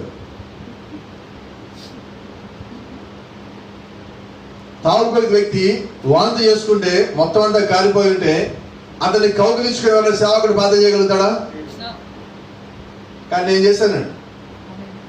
వాసన కూడా కొంప వస్తుంది, నాకు కూడా వాంతి అయ్యేటట్టుగా ఉంటుంది. అయినా కూడా పట్టుకుని ప్రార్థన చేశా, ప్రభా నీ చిత్తమైతే. ఒకవేళ అతను దేవుళ్ళో ఉన్న వ్యక్తి అయితే నేను ఆ పని చేయకపోతే లెక్కలోకి రానా? అందుకే నువ్వేం చేయాలంటే ఎదుటి వ్యక్తి యొక్క స్థితిని చూడొద్దు. వాళ్ళు ఏ స్థితిలో ఉన్నా చూడొద్దండి. వాళ్ళని ఎవరిని చూడాలి? వినబడలా? ఒకవేళ దేవుడు అలాంటి వ్యక్తుల్లో ఉంటే నీ పరిస్థితి ఏంటి? ఆయన నువ్వు కౌగిలించుకున్నప్పుడు ఒకవేళ క్రీస్తే ఆయన లోపల ఉంటే నువ్వు ఎవరిని కౌగిలించుకోవచ్చు? నీకు అవకాశం వచ్చి దాన్ని పోగొట్టుకున్నట్లయితే గమనించండి, నువ్వు చేయాల్సిన పని అది. ఆమె దగ్గరికి వెళ్ళా, ఆమె అంటుంది హలో ఆమె నన్ను ఇక్కడ కూర్చోవచ్చా? ఆమె అంటుంది అయ్యా వేరొకళ్ళ కోసం సిద్ధంగా ఉంది. ఆమె వేరొక కస్టమర్ కోసం అక్కడ కూర్చున్నది. ప్రవక్త వచ్చి ఇక్కడ కూర్చోవచ్చాడు. ఆమె అంటే నేను ఇంకొకరితో వేరొకరితో ఉన్నానంటుంది. ఆయన అంటాడు అమ్మా అలా కాదు, నేను ఆ ఉద్దేశం లేదు, నేను కేవలము 1 నిమిషం మీతో మాట్లాడాలనుకుంటున్నాను. ఏంటి పరిస్థితి? ఆమె ఏం చేస్తున్నది? వినపడలేదు నాకు. ఇప్పుడు నేనేం చేయాలా? మీరేం చేయాలా? సరే కూర్చోండి. అప్పుడు ఆయన అమ్మ కొద్ది నిమిషాల క్రితం నేను ఆ తలుపు వెనక నిలబడినప్పుడు ఒక దర్శనం చూశాను. ఆ దర్శనంలో నీ కళ్ళలోంచి ఇలా నీళ్లు కాక నేను చూస్తున్నాను. ఆ విషయం ఇంత చెప్తా అనుకుంటున్నాను అని ఆమెతో మాట్లాడతా. నీవు ఈ విధమైన కార్యములు చేయకూడదు. యేసు చనిపోయిన దేవుని యొక్క తీర్పులు ఆయన యొక్క రక్తం ద్వారా చాలా గట్టిగా పట్టుకొని పడి ఉన్నాయి. మీరు ఆ విధంగా చేయకూడదు. ఒక తాగుబోతు దగ్గరికి వెళ్ళి ఆయన ఏం మాట్లాడదు తెలుసా? నువ్వు ఇలా చేయకూడదమ్మా. అమ్మంటది లేదండి అలా కాదండి. మా నాన్నగారు ఒక సంఘ పెద్ద. నేను క్రైస్తవ కుటుంబంలో పెంచబడ్డాను. నేను నా భర్త సంఘ సభ్యులు మరియు క్రైస్తవ జీవితంలో జీవించాను. ఆమె చెప్తా ఉండదు ఆమె ఒక జీవితం గురించి. నా భర్త మరణించాడు. ఆ తర్వాత ఇద్దరు ఎవరి కుమార్తెలు కలిగి ఉన్నది. ఆమె సరైన మార్గం నుండి తప్పిపోయాను. ఆమె పిల్లలు ఎలా విడిచిపెట్టారో చెప్పాను. ఆమె జీవితము ఆమె తన దూరంగా ఇసిరేసుకున్నది. ఆమె గురించి మొత్తం చెప్పకుండా బాధపడుతుంది. ఆమె అనుకుంటుంది, నా కొరకు ఇక్కడ ఏ నిరీక్షణ లేదు. Is it right? Is it right? లేక నా జీవితంలో ఇంకేం మిగిలి లేదు అనుకోవచ్చు నువ్వు ఎప్పుడన్నా? అలా అనుకోవడానికి వీల్లేదు. ఎందుకంటే ఇంకా నువ్వు జీవిస్తా ఉన్నావు. నువ్వు జీవిస్తున్నావంటే నీ కొరకు నిరీక్షణ ఇంకా ఉన్నది. దేవుడి యొక్క ఆ కృప నేను ఇంకా విడిచిపెట్టి పోలేదు. ఆ కృప నీతో పాటు నిలబడి ఉన్నది. ఆ కృప నేను వెతుకుతా ఉన్నది. ఆ కృప నువ్వు ఎప్పుడు దేవుడు ఎప్పుడు తిరుగుతావు అని చెప్పి కనిపెట్టి నీతో పాటు ఉన్నది. నువ్వు ఆ కృపను చూడలేకపోవచ్చు, అయితే కృప మాత్రం నిన్ను ఒక్క క్షణం కూడా చూడకుండా ఉండలేదు. నువ్వు పరిశుద్ధాత్మ చూడలేకపోవచ్చు, అయితే పరిశుద్ధాత్మ నిత్యం నువ్వు చూస్తానే ఉన్నాడు. నువ్వు చీకట్లో కాలం చేయి, నువ్వు వెలుగులో కాలం చేయి, దేవుడు అయితే నువ్వు చూస్తానే ఉన్నాడు. ఆయన వదిలిపెట్టలేదు. ఆయన కృప నిన్ను విడిచిపెట్టలేదు. నీ తల్లిని విడిచిపెట్టచ్చు, నీ భార్య విడిచిపెట్టచ్చు, నీ భర్త విడిచిపెట్టచ్చు, నీ తల్లిదండ్రులు విడిచిపెట్టచ్చు, నీ కుమారుల మందిని విడిచిపెట్టచ్చు. ఎవరు విడిచిపెట్టినా ఆయన కృప మాత్రం విడిచిపెట్టిపోదు. It will be with you always, forever and ever. అది శాశ్వతమైన కృప. ఆయన కృప పొద్దున్న రోజు సాయంత్రం పోయేది కాదండి. పొద్దున్న వచ్చి సూర్యుడు సాయంకాలికి వెళ్ళిపోతాడు, అలాంటి కృప కాదండి. రాత్రి వచ్చిన చంద్రుడు ఉదయానికి ఉన్నాడు, అటువంటి కృప మనకి ఇవ్వలేదండి. శాశ్వతమైన కృప ఇచ్చాడు. సంఘకాలమును మారిన ఆయన యొక్క కృప మాత్రం మారలేదు. ప్రవక్తలు మారుతా ఉన్న ఆయన యొక్క కృప మారలేదు. నువ్వు ఎటువంటి జీవితం జీవించినప్పటికీ కూడా let me conclude one thing to you. నీకు ఒక సంగతి గట్టిగా చెప్పాలి ఈరోజు. ఏంటంటే ఆయన యొక్క కృప నిన్ను విడిచిపెట్టిపోలేదు. ఎందుకో తెలుసా? ఆయన యొక్క ఎన్నికలు నీవు ఉన్నావు, ఆయన చేత పిలవబడిన వాళ్ళు నీవు ఉన్నావు, ఆయన చేత నీతిమంతులుగా చేయబడిన వాళ్ళు నీవు ఉన్నావు, ఆయన ద్వారా మహిమ పొందిన వాడిగా నీవు ఉన్నావు. So how can he leave you? ఇవన్నీ జరిగిపోయి ఉండగా దేవుడిని ఎలా వదిలిపెట్టగలడు? అయితే అపవాది సృష్టించిన ఆ కనుమప్పుల వలన, ఆ కనుపరులు కమ్మివేయటం వల్ల, ఆత్మీయమైన మధ్యమర్పు వల్ల నీ యొక్క స్థానమును మర్చిపోతా ఉన్నావు. నీ యొక్క స్థితిని మర్చిపోతా ఉన్నావు. నీ యొక్క స్థితిని దాటేస్తా ఉన్నావు. కొన్నిసార్లు ఇది చిన్న సంగతే కదా, కొన్నిసార్లు ఇది మా పాస్టర్ గారు చుట్టలేదు కదా, కొన్నిసార్లు నేను నా ఫ్రెండ్స్ తో ఉన్నాను కదా, కొన్నిసార్లు నా బంధువులతో ఉన్నాను కదా, నన్ను ఎవరు చూడలేదు అనుకుంటున్నావు. అయితే చూసే దేవుడు నీ పక్కనే ఉన్నాడు, చూసే ఆత్మని చుట్టూతానే ఉన్నది. ఎఫెసీయులకు రాసిన పత్రిక 4:30 ప్రకారం పరిశుద్ధాత్మ ఆత్మ కింద ముద్రించబడి ఉన్నావు. ముద్రించబడిన నీవు దేవుడిని చూడలేదని ఎలా కనుకుంటావు? No sir, he is watching you wherever you are. Whatever you are doing, he is simply watching you. నువ్వు ఏం చేస్తున్నా దేవుడు నిన్ను చూస్తానే ఉన్నాడు. ఆయన వదిలిపెట్టలేదండి. మనం అనుకుంటాం, నా తల్లి తండ్రి నన్ను చూడటం లేదు కదా, ఏమైనా చేయొచ్చు. నేను ఇంటి నుంచి దూరంగా ఉన్నాను కదా. నువ్వు ఎంత దూరం వెళ్ళావు? వినబడనా?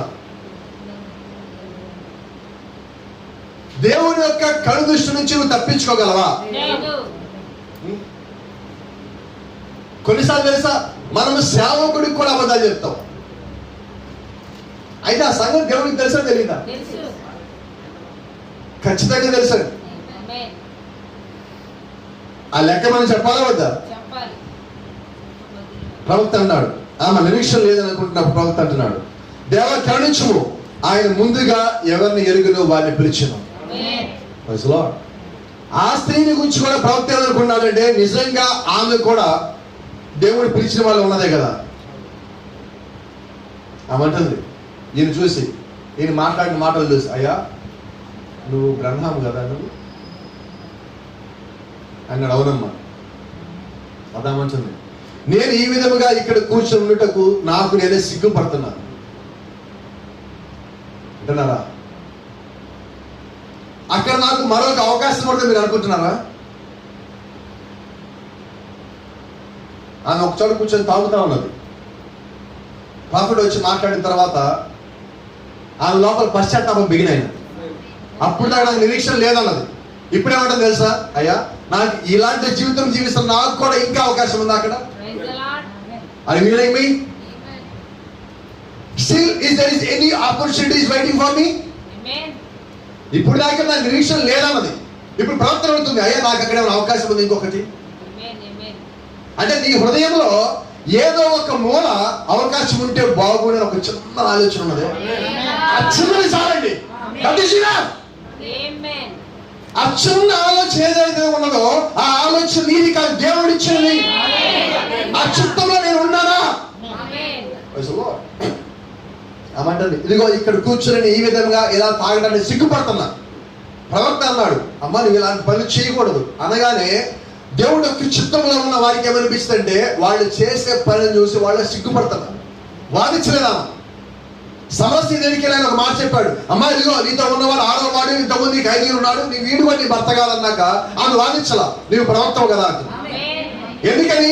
ముందు చిత్తంలో ఉన్నది, ముందు ఆలోచన ఉన్నది. అప్పుడు దేవుడు యొక్క వాక్యం ముందుకు వచ్చినప్పుడు, అభిషేకించబడిన మెస్సేజ్ ముందుకు వచ్చినప్పుడు ఆ మెస్సేజ్ అని గుర్తొచ్చింది.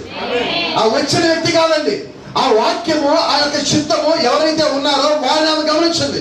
అలాగే ప్రవక్త మాట్లాడుతున్నప్పుడు వచ్చిన బ్రహ్మ శరీరాన్ని చూడలేదు, కానీ ఆ శరీరంలో నుంచి దేవుడి యొక్క మాటలు ఆమె గమనించింది.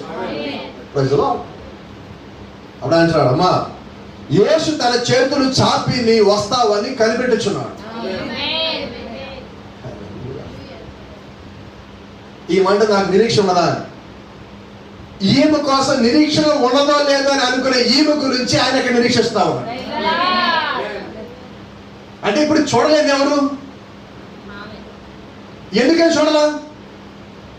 నీ ముందు దేవుడు తెరిచిన తలుపుని నువ్వు చూడలేకపోయావు, ఆ ద్వారాన్ని గుర్తించలేకపోయావు. ఎటువంటి స్థితి అంటే మనది లోతు యొక్క దినములో ఆ ఇద్దరు దూతలు లోతు ఇంటికి వచ్చినప్పుడు ఆదికాండం 19వ అధ్యాయంలో దేవుడు ఆ దూతలు లోపలికి లాగేసిన తర్వాత వాళ్ళు ఇంటి ముందే ఉన్నప్పటికీ ఆ ఇంటి ద్వారం కనపడక వాళ్ళు తలుపులాడకుండా తిరిగారు. ఈరోజు ఆ దేవుడు తెలిసిన ద్వారముని కనబడనీయకుండా అపవాది నీ ముందు వాడు చేతులు చాపి ఆపేస్తున్నాడు, నీకు కనబడనీయకుండా చేస్తున్నాడు. లోకమనే ఉచ్చులో అపవాది వేసే ట్రాపుల్లో అనేక మంది పడిపోయి దేవుడి దగ్గర నుంచి మాకు నిరీక్ష లేదనుకుంటున్నారు. ప్రవక్త ఆయన ఎలాగున్నాడు? అమ్మా యేసు తన చేతులు చాపి నీ వస్తావని కనిపెడుతున్నాడు. ఏం పనండి ఆయనకి? ఈమె చెడిపోయి బాధితరాహితముగా విసిరివేయబడి చెడిపోయిన జీవితం జీవిస్తామండి. ఒక హోటల్లో కూర్చొని మందు తాగుతా ఉంటే ఆమె తిరిగి వెనక్కి వస్తుందని చెప్పి దేవుడు అక్కడ చేతులు చాపి కూర్చొని ఉన్నాడు. ఎవరి పని ఎవరు చేస్తున్నారు? ఆయన నీ కొరకు రక్తం కార్చి ఆల్రెడీ నీ కొరకు రక్తం కార్చి పరలోకం నుంచి కిందకి వచ్చి సమాధి అయ్యి తిరిగి పైకి లేచి ఇన్ని కార్యములు చేసిన దేవుడు నీ కొరకు ఆయనే కనిపెడుతున్నాడు. ఇప్పుడు కొద్దిగా ఒత్తిడి తట్టుకోలేమండి. ఈరోజు మనం కొద్దిగా స్ట్రాంగ్ తట్టుకోలేమండి, కొద్దిగా అప్పులు బాధ తట్టుకోలేమండి, కొద్దిగా అనారోగ్యం తట్టుకోలేమండి. ఏంటి ప్రభు నాకు ఈ బాధ అంటే? మరి నీ కొరకు ఆయన అన్ని బాధలు పడ్డాడే, ఒక్కసారి ప్రశ్నించాడు ఆయన. నిన్న ఆయన ఒక్క ప్రశ్న అడిగాడు ఎప్పుడన్నా? నువ్వు ఎందుకు ఇలా అయ్యా అడిగాడా? ప్రవక్త అంటున్నాడు, ఇక్కడికి మీరు నాతో కూడా ఈ నేలపై నడిచి వస్తారా? అమ్మంటే నేను రాగలను. ప్రవక్త ఆమె చేతిని పట్టుకుని ఇలా చెప్పాడు, మీరు నా తల్లి అంతటి వయసులో ఉన్నారు, ఇక్కడ నేల మీద నాతో పాటు మోకాళ్ళ మీద ఉంటారా? ఎక్కడ ఎక్కడ ఎక్కడైతే ఆ క్లబ్లో మందు తాగుతున్నదో అక్కడ చర్చికి తీసుకెళ్ళి బాధ చేద్దాం వల్లేదండి. ఎక్కడైతే మందులు తాగుతున్నదో ఆ టేబుల్ మీద గ్లాస్ పెట్టి ఆ టేబుల్ పక్కకి జరిపి అక్కడే ఆ మధ్యాహ్నం వేళ మేము అక్కడ నేల మీద కూర్చుండి ఆ స్థలమును పురాతన కాలపు పద్ధతిలో వెదతో కుమిలిపోయిన కూటమిగా మార్చుతుంది. ఏ గుడికైంది ఇప్పుడు? అది కుమిలిపోయి దేవుడి దగ్గర ఒప్పుదల కలిగిన ఒక పురాతన పాతకాలపు ఒక కుడికి మార్చేశాం. ఏ స్థలం అది? ఒక క్లబ్. ఏమైంది ఇప్పుడు? చర్చిగా మారిందండి. చాలా మంది కూడా చర్చ 4 గోడలని కాదండి. ఎక్కడైతే విరిగి నలిగిన మనుషు కలిగి ప్రార్థిస్తా ఉన్నారో అది నిజమైన దేవుని యొక్క సంఘమై ఉన్నది, అది నిజమైన దేవుని యొక్క ఆరాధన స్థలమై ఉన్నది. నువ్వు ఎక్కడ కూర్చున్నావని కాదండి, క్రీస్తు నీ పక్కన ఉన్నాడా లేదా? ఆయన చెప్పిన వాక్యానికి ఆయన కట్టుబడి ఉండే దేవుడు. ఏ 2-3 నా నామంలో కూడి ఉన్నా నేను వాడి మధ్యలో ఉంటానన్నా. మరి 2-3 కలిసి ప్రార్థించినప్పుడు దేవుడు అక్కడ ఉన్నాడా? కుటుంబంలో మనం కలిసి ప్రార్థించినప్పుడు దేవుడు అక్కడ ఉండడా? అదే అప్పుడు సంఘమై ఉన్నది. మనం ఎవరితో మాట్లాడుతున్నా వీధిలో కూర్చొని, ఇద్దరు ముగ్గురు కూర్చొని దేవుడు యొక్క వాక్యం మాట్లాడుతున్నాడు. అక్కడ ఎవరున్నాడు? ప్రభువైన యేసుక్రీస్తు ఉన్నాడు. ప్రాఫిట్ అన్నాడు, ఆయన కృప ద్వారా ఆ స్త్రీని దేవుడు రక్షించను. ఆమె తనకు తానే దుస్తులు ధరించుకొని సమావేశంకి వచ్చినది. ఒక్కసారి దేవుడు యొక్క ప్రార్థన కొడుకులో కూర్చున్న తర్వాత, దేవుడు మార్చిన తర్వాత ఆమె ఇప్పుడు పూర్తిగా మారిపోయి ఆ వస్త్రాలు తీసివేసి కొత్త బట్టలు ధరించుకొని, అంటే ఆ క్లబ్లో ఉండే వస్త్రాలు మానేసింది. అదే ఉంటారు సంఘానికి వచ్చినప్పుడు కూడా. నిజంగా క్రీస్తు మనతో మాట్లాడితే మన యొక్క వస్త్రధారణ మారుతుందండి. వస్త్రధారణ మారిపోతుంది. ఎవరో మనకి చెప్పలేదు. ఎవరు చెప్తారంటే ప్రభువైన యేసుక్రీస్తు కొన్నిసార్లు మనం చెప్తున్నప్పుడు, నాకు స్త్రీలను చూడండి, అయ్యా నాకు సిగ్గుగా ఉన్నది నేను ఈ పని చేసినాను. కొన్ని రకమైన వస్త్రాలు మనం ధరించినప్పుడు మనం ఏమంటామంటే నాకు సిగ్గుగా ఉన్నది, ఇలాంటి ధరించాలండి, ఇలాంటి ధరించి సంఘానికి రావాలంటే. ఏంటి కారణం? దేవుడు నీతో మాట్లాడాడండి. ఆ మాట్లాడిన ఒక ప్రతిఫలమే నీలోంచి బయటకు వస్తా ఉన్నది. హల్లెలూయా. గమనించండి, తన సొంత కుమారుని అనుగ్రహించిన వెనుతీక మనందరి కొరకు ఆయన అప్పగించిన వాడు, ఆయనతో పాటు సమస్త మనకి ఎందుకు అనుగ్రహింపడు? Is right? సొంత కుమారునే ఆయన ఇచ్చేశాడు, మరి సొంత కుమారు నిమిత్తము ఆయన మనకెందుకు ఇవ్వడు? క్రీస్తులో మనం ఉన్నవాడు అయినట్లయితే దేవుడు మన కొరకు సమస్త కార్యాలు చేయగలిగిన దేవుడై ఉన్నాడు. దేవుని చేత ఏర్పరచబడిన వారి మీద నేరము మోపువాడేవాడు. అంటే మీ మీద నేరస్థాపన చేసేవాడు ఎవడు? ఇంకా పుట్ల వాడు పుట్టి పెరిగి ఎప్పుడు పెద్దవాడు ఎప్పుడు ఏమైనా నేరస్థాపన చేయాలి. నీతిమంతులుగా తీర్చువాడు దేవుడే. నీతిమంతులుగా తీర్చే దేవుడే. ఆ దేవుడే మనం నీతిమంతులుగా చేశాడు. ఇప్పుడు మనమే నేరం మోపేది ఎవడు? మోపగలరా? ఇప్పుడు ఆ స్త్రీ దగ్గరికి వెళ్ళి నేరం చేసావు చెప్పగలరా? సమస్య దగ్గరికి నేరం చేసావు చెప్పగలరా? ఇక్కడ చిన్న మాట మీకు చెప్పాలా.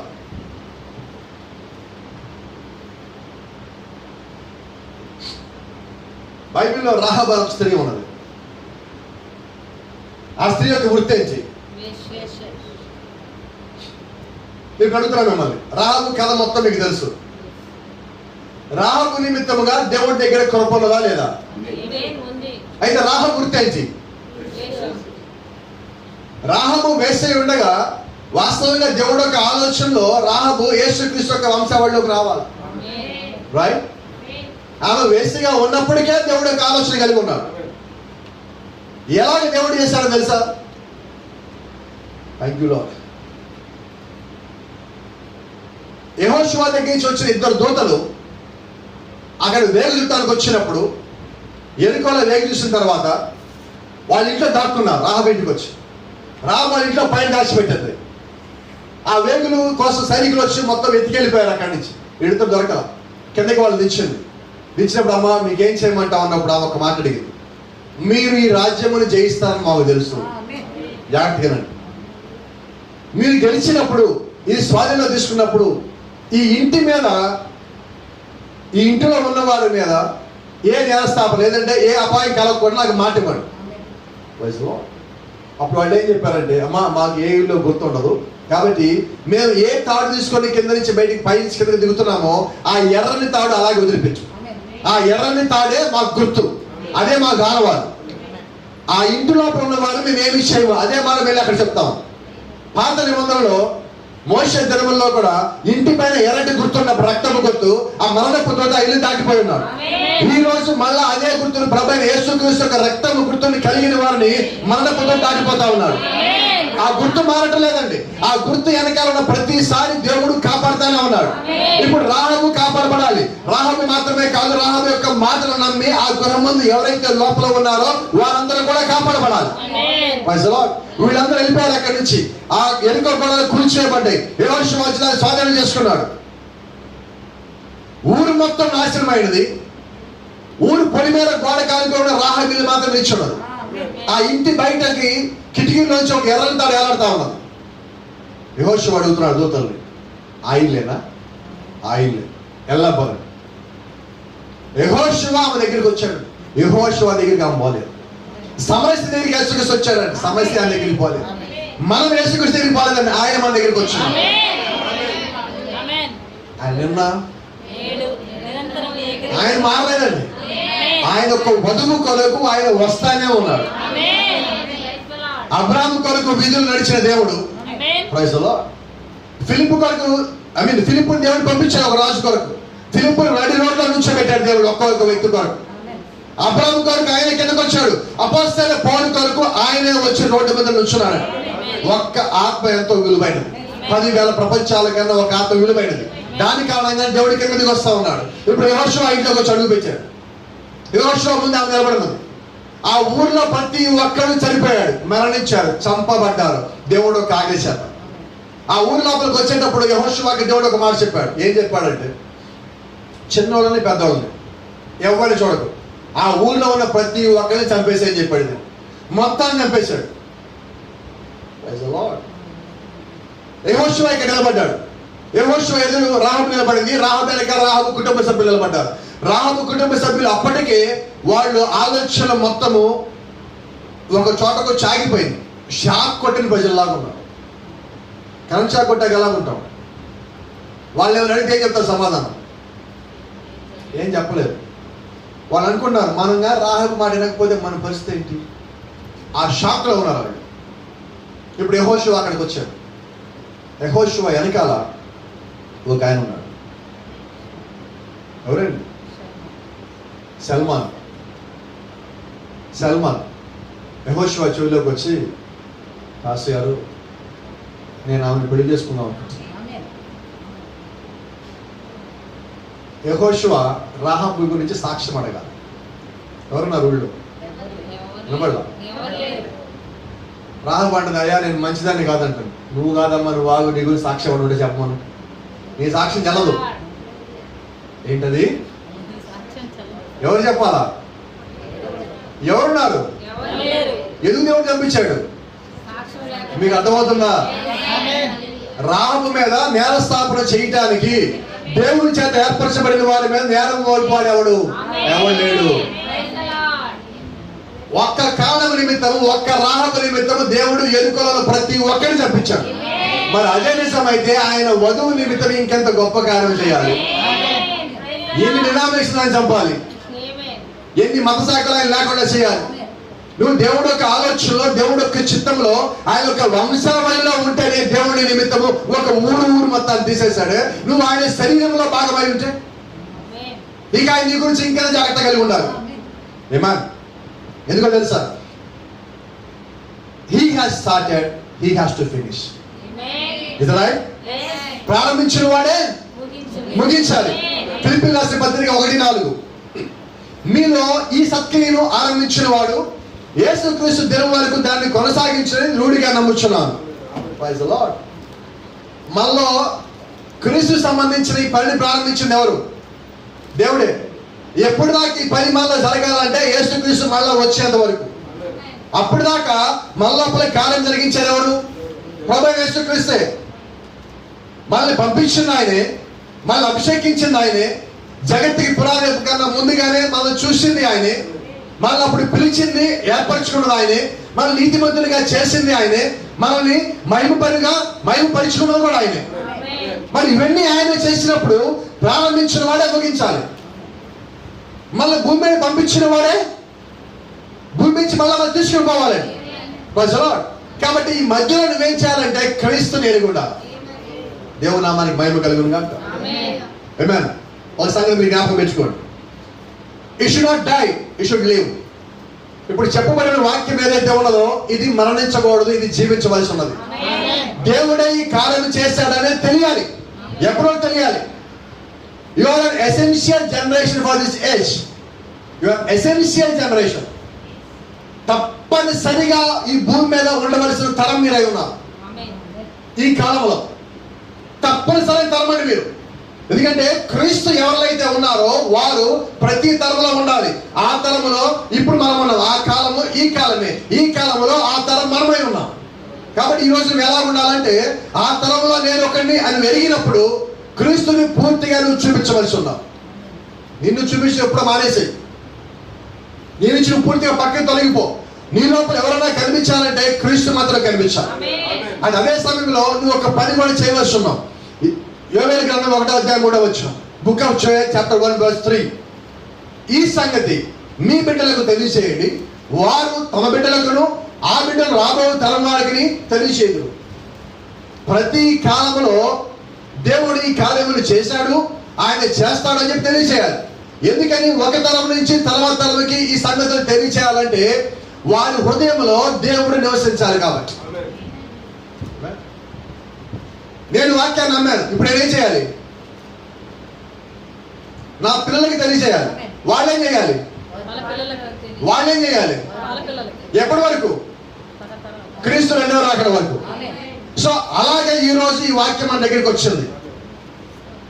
ప్రతి కాలంలో వాక్యము ప్రజల హృదయాల్లో జీవిస్తా ఈ రోజు ఇక్కడ వచ్చింది. అయితే ఈ రోజు ఇక్కడ ఈ కాలంలో కూర్చున్న మనము 7వ సంఘ కాలం యొక్క చివరి తరమై ఉన్నాం. కాబట్టి all the 6 church ages and all the generations waited to see you. ఏంటంటే అసలు విషయం, 6 సంఘ కాలములు ప్రతి ఒక్క తరము కూడా నిన్ను చూడాలని ఎదురు చూస్తున్నాయి. They are waiting for you and waited for you. వారు నీ కోసం ఎదురు చూశారు, ఎదురు చూస్తా ఉన్నారు. వారి కాలంలో మన వెనకాల 7వ సంఘ కాలం వస్తాను ఎదురు చూశారు, అది జరిగిపోయింది. ఇప్పుడు వాళ్ళు నిద్రించి ఈ తలంలోంచి అసలైన వాళ్ళు బయటకు వస్తారని వాళ్ళు సమాధానం ఎదురు చూస్తా ఉన్నారు. ఇప్పుడు వాళ్ళు ఒక నిరీక్షణ కలిగి ఉన్నారు, ఈ తలంలోంచి దేవుడి యొక్క ప్రజలు బయటికి రావాలా. ఎందుకని? You are the final fruits of this church age. ఈ సంఘ కాలంలో నీవే చెట్ట చివరి యొక్క ఫలమై ఉన్నావు. You are the essence of the message of the hour. ఈ గడే వర్తమానం యొక్క సారాంశం నీవై ఉన్నావు. దానిలో జ్యూస్ నీవై ఉన్నావు. పిప్పంతా పోగా ఆ మిగిలిన జ్యూస్ నీవై ఉన్నావు. Praise the lord. అంటే వర్తమానం యొక్క సారాంశం నీవై ఉన్నావు. కాబట్టి దేవుడు నువ్వు పడిపోయినా, వదిలిపోయినా, నువ్వు జారిపోయినా దేవుడు వదిలిపెట్టిపోలేదు. నేను పట్టుకొని లాగుతాడు, ఎందుకంటే నువ్వే చిరవతరమై ఉన్నావు. ఆ ఎన్నికలో నీవు ఉన్నావు కాబట్టి దేవుడు నిన్ను వదిలిపెట్టడు. వచ్చిన మాట చెప్పి నన్ను ముగిస్తా. సొలొమోను కన్నా గొప్పవాడు ఇక్కడ ఉన్నాడు అని వర్తమానంలో ప్రవక్త మాట్లాడుతున్నాడు. వారు అసత్యమైన వ్యర్థ దేవతలు, నేను వారిని చూడను, కానీ మరొకసారి నీ పరిశుద్ధ మందిరాన్ని చూస్తాను అని చెప్పి యోనా ప్రార్థిస్తున్నాడు. ఎక్కడ నుంచి? వినబడలేదండి. అతడు తిమింగలము యొక్క గర్భమును చూచుటకు తిరస్కరించను. అక్కడ లోపలికి వెళ్ళి తిమింగల గర్భంలో పడగానే మొత్తం చుట్టూ తిరిగి ఇక్కడే ఉంది, ఇక్కడే ఉంది, ఇది పేగులా, ఇది కాలేమా, ఇది ఊపిరితిత్తులా, ఇది మొప్పలా అని చెప్పి చూడలేదండి. ఏం చేయటల్లా? లోపలికి వెళ్ళి ఏం చేశాను తెలుసా? మోకాళ్ళ మీదకి వెళ్ళాడు ఫస్ట్. ఎక్కడ? చేప ఖాళీగా ఉందా, ప్రయాణం చేస్తుందా? దాని పని దానిదే, ఈయన పని ఈయనది. అలాగే నీ చుట్టుపక్కల పరిస్థితులు ఎలా ఉన్నా కూడా నీ పని నీదే. జాగ్రత్త. లెక్క చేయండి. ఎక్కడున్నా నువ్వు ప్రయాణంలో ఉన్నావేమో, కార్లో ఉన్నావేమో, బస్సులో ఉన్నావేమో, రైల్లో ఉన్నావేమో, విమానంలో ఉన్నా కూడా నీ పని ప్రార్థన చేయటమే. అది ప్రవక్త అన్నాడు. అతడు రోగ లక్షణములను చూసినప్పుడు తిరస్కరించను. ఏంటది? ఈరోజు మనకి పెద్ద భయం ఏంటో తెలుసా? వ్యాధి గురించి మనకి భయం, వ్యాధి లక్షణాల గురించి మనకి భయం. అయితే వ్యాధిని ఇచ్చిన వాడే స్వస్థపరిచేవాడు కూడా ఉన్నాడు. నీ దృష్టి ఎక్కడ ఉండాలి ఇప్పుడు? ఇప్పుడు ఆ సముద్రంలో పడిపోయి ఆ చేప గర్భంలోకి వెళ్ళిన తర్వాత నీకు సంగతి తెలియాలి. ఏం తెలియాలంటే, ఈ చేప గర్భంలోకి వచ్చినా నేను ఇంకా బతికే ఉన్నాను. అర్థమవుతుందా నేను చెప్పిన మాట? నీకు ఏ వ్యాధి వచ్చినా, ఏ రోగం వచ్చినా, ఏ జబ్బు వచ్చినా నువ్వు ఇంకా బతికే ఉన్నావు అంటే దేవుని వదిలిపెట్టలేదు. యోనా వదిలిపెట్టాడు దేవుడు. యోనా జాడిపోయి వెనకడుగేసి దేవుడిని తిరస్కరించి, దేవుడు ఒక పని చేయమంటే ఇంకో పని చేసి, దేవుడు యొక్క తిరస్కారాన్ని చేసి అయినా దేవుడు వదిలిపెట్టాడా? ఎంత చేసినా. ఇప్పుడు దేవుడు యొక్క ఉద్దేశం ఏంటంటే యోనాని మళ్ళీ వెనక్కి తెచ్చుకోవాలి. దేవుడు యోనాకి ఏం తెలియజేస్తాడంటే నేను వదిలిపెట్టలేదని తెలియజేస్తా ఉన్నాను. నువ్వు జారిపోయావు, నువ్వు పడిపోయావు, తిరస్కరించావు, ధిక్కరించావు, నా నుంచి పారిపోయావు. దేవుడి నుంచి యోనా పారిపోతాడండి. ఇప్పుడు దేవుడు యోనా ఎంట పడతావు. ఎందుకనంటారు? ఆయన ఎవరిని పిలిచినో వారి నీతిమంతులుగా చేస్తున్నాం. ఎవరు నీతిమంతులుగా చేస్తున్నో దేవుడు వాళ్ళని మహిమపరచు. ఇప్పుడు యోనాని దేవుడు పిలిచాడా? మరి పాడిపోయిన యోనానే దేవుడు వెనకాల పడతాడు. ఇప్పుడు మన దేవుడు ఎంట పడతాడు. చూడు ప్రభు, చూడు ప్రభు అని ఆయన మళ్ళీ వదిలిపెడతాడు. పాడిపోయిన యోనాను దేవుడు వెనకెలాకి వచ్చాడు, పాడిపోయిన మోషేని వెనక్కి తీసుకొచ్చున్నాడు, కొండల్లో దాక్కున్న దావీదుని వెనక్కి తీసుకుని వచ్చున్నాడు, అబద్ధం చెప్పిన అబ్రహాం తీసుకొచ్చి అక్కడ నుంచోబెట్టున్నాడు, లోకంలో ఉండిపోయిన లోతు నిమిత్తం దేవుడు ఇద్దరు దూతలను పంపించాడు. నిన్నెలా వదిలిపెడతాడా? నన్నెలా వదిలిపెడతాడా? నువ్వు ఏ స్థితిలో ఉన్నా దేవుడిని వదలడు. అయితే నువ్వు గమనించాల్సింది, నువ్వు ఆ స్థితిలో ఎక్కువ కాలం ఉండద్దు. Don't say long. ఎక్కువ కాలం అక్కడ ఉండదు. త్వరగా దేవుడప్పు తిరుగు. ఆ చేప గర్భంలో పడేంత వరకు కూడా యోనా దేవుడప్పు తిరగలేదు. చేప గర్భంలోకి రాగానే ఇప్పుడు తర్షీష్ అంటున్నాడా? మారువేషం ఉందా? మొత్తం పోయింది. మోకాళ్ళ మీదకి వచ్చాడు. అసలు వాస్తవంగా యోనా మోకాళ్ళ మీదకి వెళ్ళి ప్రార్థన చేసిన అవసరం లేదండి. పంపించింది ఎవరు? యోనాని. నువ్వు దేవుడు పంపిస్తే మళ్ళీ మోకాళ్ళు వేసిన పని ఉన్నది. నువ్వు చేసిన తప్పు నిమిత్తము, నువ్వు చేసిన ధిక్కారం నిమిత్తము, నువ్వు జారిపోయిన దాని నిమిత్తము, దేవుడు ఇచ్చిన సమయాన్ని దుర్వినియోగం చేసిన నిమిత్తము ఇప్పుడు మోకాళ్ళ మీదకి వచ్చాం. ఈరోజు మన పరిస్థితి కూడా అంతే. దేవుడు మనకి ఎంతో మంచి సమయాన్ని ఇచ్చాక మనం దాని నుంచి దారిపోయాం, దాన్ని తప్పించుకున్నాం. కొన్నిసార్లు ప్రార్థనలు తప్పించుకుంటాం, కొన్నిసార్లు వాక్యం వెంట తప్పించుకుంటా ఉంటాం. అయితే దేవుడిని వదిలిపెట్టాడా? ఎందుకని అంటారు? ఆయన ఎవరిని పిలిచినో వారిని నీతిమంతులుగా చేస్తున్నాడు. ఎవరు నీతిమంతులుగా చేస్తున్నాడో ఆయనే వారిని మహిమపరుచుకున్నాడు. కాబట్టి ఆ గుంపులో కానీ నీవు ఉన్నట్లయితే దేవుడు నీ మాట వింటాడు, నీ మొర వింటాడు, నీ ప్రార్థన ఆలకిస్తాడు. ఆయన నీ వైపు చూస్తానే ఉంటాడు. ఆయన వదిలిపెట్టుకోడు. ఇప్పుడు ఈయన యోనా ప్రార్థన ఏంటో తెలుసా? Thank you lord. ప్రభా, నేను మళ్ళీ ఒక్కసారి మందిరం చూద్దాం అనుకుంటున్నా. ఏ మందిరం? ఎవరు కట్టారు? సొలొమోను. సొలొమోను కట్టిన భూమి మీద మందిరాన్ని ఒకసారి చూద్దాం ప్రభు అంటేనే దేవుడు అవకాశం ఇచ్చాడు. మళ్ళా ఏమన్నాడు? ప్రవక్త అన్నాడు, సొలొమోను ఆ మందిరాన్ని దేవుడికి సమర్పించినప్పుడు, ఆ గొప్ప అగ్నిస్తంభం మరియు మేఘం అక్కడ వేలాడుచున్నప్పుడు సొలొమోను ప్రార్థన ముగించగా ఆ మేఘస్తంభం కిందకి దిగి నిబంధన మందసముతో దాని విశ్రాంతి స్థానంలో తీసుకొని ఎరిగి ఉన్నాడు. ఆ యొక్క ప్రార్థన సొలొమోను ముగించగానే ఒక మేఘము మొత్తం, షెకినా మేఘం మొత్తం కమ్మేసింది. అంటే ఒక మానవుడు ప్రార్థించున్నాడు, మానవుడు కట్టిన దేవాలయం అక్కడ ఉన్నది. ఆ దేవాలయంలోకి దేవుడి యొక్క మేఘస్తంభం కింద దిగి వచ్చున్నది, దాన్ని మొత్తం మీద ఆక్రమించుకున్నది. ఆ యొక్క స్థలమును చూడాలని ఒక ప్రవక్త మొరపెడతా ఉన్నాడు. ఇంకో ప్రార్థన చేస్తాడు సొలొమోను, ప్రభువా, నీ ప్రజలు ఎక్కడైనా సమస్యల్లో ఉంటే ఈ పరిశుద్ధ పర్వతము లేదా ఈ పరిశుద్ధ స్థలం వైపు తిరిగి ప్రార్థించినప్పుడు పరలోకం నుండి ఆలకింపము. ఎవరికాడు సొలొమోను? నన్ను చూడు ప్రభా అల్లా, నన్ను దీవించి ప్రభా అల్లా, నా కుటుంబాన్ని దీవించి ప్రభా అల్లా, నా శత్రువుని చంపే ప్రభా అని అడగల. ఎవరికాడు? ఈ మందిరం వైపు వాళ్ళు ఎక్కడుండి ప్రార్థన చేసిన భూమి మీద ఇటువైపు తిరిగి ఇక్కడ దేవుడు ఉన్నాడు, దేవుడే కట్టించాడు నమ్మకం కలిగి వాళ్ళు కానీ ప్రార్థిస్తే ఆ ప్రార్థన విను, వాళ్ళ మనను వాళ్ళకిచ్చు, వాళ్ళకి నువ్వు సమాధానం ఇవ్వు. సొలొమోను యొక్క ప్రార్థన దేవుడు విన్నాడు అనే నమ్మకాన్ని యోనా కలిగి ఉన్నాడు. సొలొమోను ప్రార్థించాడు. ఆ ప్రార్థనని విన్న తర్వాత దేవుడు ఆకాశంలోంచి లేదంటే మేఘస్తంభంగా దిగి లోపలికి వచ్చున్నాడు. ఆ సంగతి యోనాకు తెలుసు. ఇప్పుడు యోనా అంటున్నాడు, అదిగో అటువైపు తిరిగి ప్రార్థిస్తే దేవుడు అటువైపు చూడాలని, ఆ ప్రార్థన వినాలని సొలొమోను అడిగాడు కదా. ఆ సొలొమోను అడిగిన మాట మీద, సొలొమోను ప్రార్థన మీద యోనా నమ్మకం కలిగి ఉన్నాడు. ఎందుకనగా జాగ్రత్తగా అతడు దేవుడి సేవకుడై ఉన్నాడు. ఆ దేవుడు యొక్క సేవకుడు చేసిన ప్రార్థన దేవుడు వింటాడు నమ్మకాన్ని ఇక్కడ యోనా కలిగి ఉన్నాడు. ఈరోజు చాలా మంది ప్రార్థన చేయమని ఫోన్ చేస్తూ ఉంటారు. పాల్ గారు ఏమి చేయలేడు, మీకు తెలుసు అనుకుంటారు. నాకే తెలుసు, మీకు తెలుసు తెలియదు, నాకు తెలియదు. అయితే ఎవరు చేసేది? దేవుడు చేయాలి. అయితే కొంతమందికి నమ్మకం కలిగి ఉంది, ఇదిగో పాస్టర్ గారు చెప్తే దేవుడు ఈ కార్యం చేస్తాడు, ప్రార్థన చేస్తాడు కాబట్టి దేవుడు ఈ కార్యం చేస్తాడు నమ్మకం కలిగి ఉన్నాం. ఆ నమ్మకం చాలాసార్లు కార్యం జరిగిస్తూ ఉంటుంది. Praise the lord. చూడండి, థింక్ అబౌట్ ఇట్. దీని గురించి ఆలోచన చేయండి. భూ సంబంధమైన మందిరాన్ని సమర్పించిన ఒక మనిషి యొక్క ప్రార్థనపై అంత విశ్వాసం అతను కలిగి ఉంటే మరి మనంత కలిగి ఉండాలి.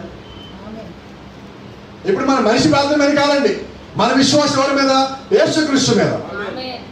అప్పుడు యేసుక్రీస్తు ఇంకా ఒక మనిషి లోపలికి రాలేదు, ఒక మానవుడిగా భూమి మీద సంచరించాలా. ఆయన భూమి మీదకి వచ్చి మరణించి తిరిగి పరిశుద్ధాత్మ దేవుడిగా పైకి రావాలా. దానికన్నా ముందు కార్యం ఇది.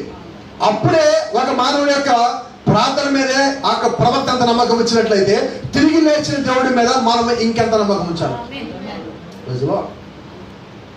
ఒక మనిషి ప్రార్థన చేయడం తన జీవితంలో చిట్ట చివరిగా వెనుకకు జారిపోయిన ఆ పరిస్థితి కింద ఆ రోగ లక్షణాలతో అతను ప్రార్థన దేవుడు ఆలకించిన నమ్మకాన్ని అతను అంతగా కలిగి ఉండగా, ఈ రోజు ఈ రాత్రి పునరుత్థానుడైన యేసుక్రీస్తు సన్నిధిలో కూర్చున్న మనము ఇంకెంత ఎక్కువ కలిగి ఉండాలి.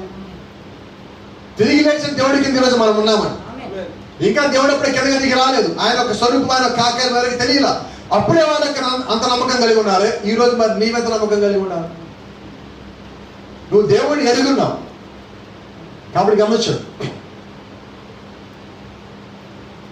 ఆ పరిస్థితుల్లో యోనా రోగ లక్షణాలు చూడలేదు, వాటిని చూచుటకు తిరస్కరించున్నాడు అని అతనే చెప్తున్నాడు. అయ్యా వాళ్ళైతే అసత్యమైన పెద్ద దేవతలు, నేనైతే నీ పరిశుద్ధ మందుని ఒక్కసారి చూపించాలనుకుంటున్నాను. ఒక్కసారి దేవుడు పరిశుద్ధ దేవాలయం ఉండమన్నాడు. ఈయన ఉండకుండా పారిపోయాడు. పారిపోయిన కాలం చేత చాపగడుపులోకి వచ్చాక ఇప్పుడు దేవుడు అంటున్నాడు, దేవుడు అంటాడు, అయ్యా నేను ఒక్కసారి చూడొచ్చా? దేవుడు నిన్ను ఉంచిన స్థానంలోగా నీవు ఉన్నట్లయితే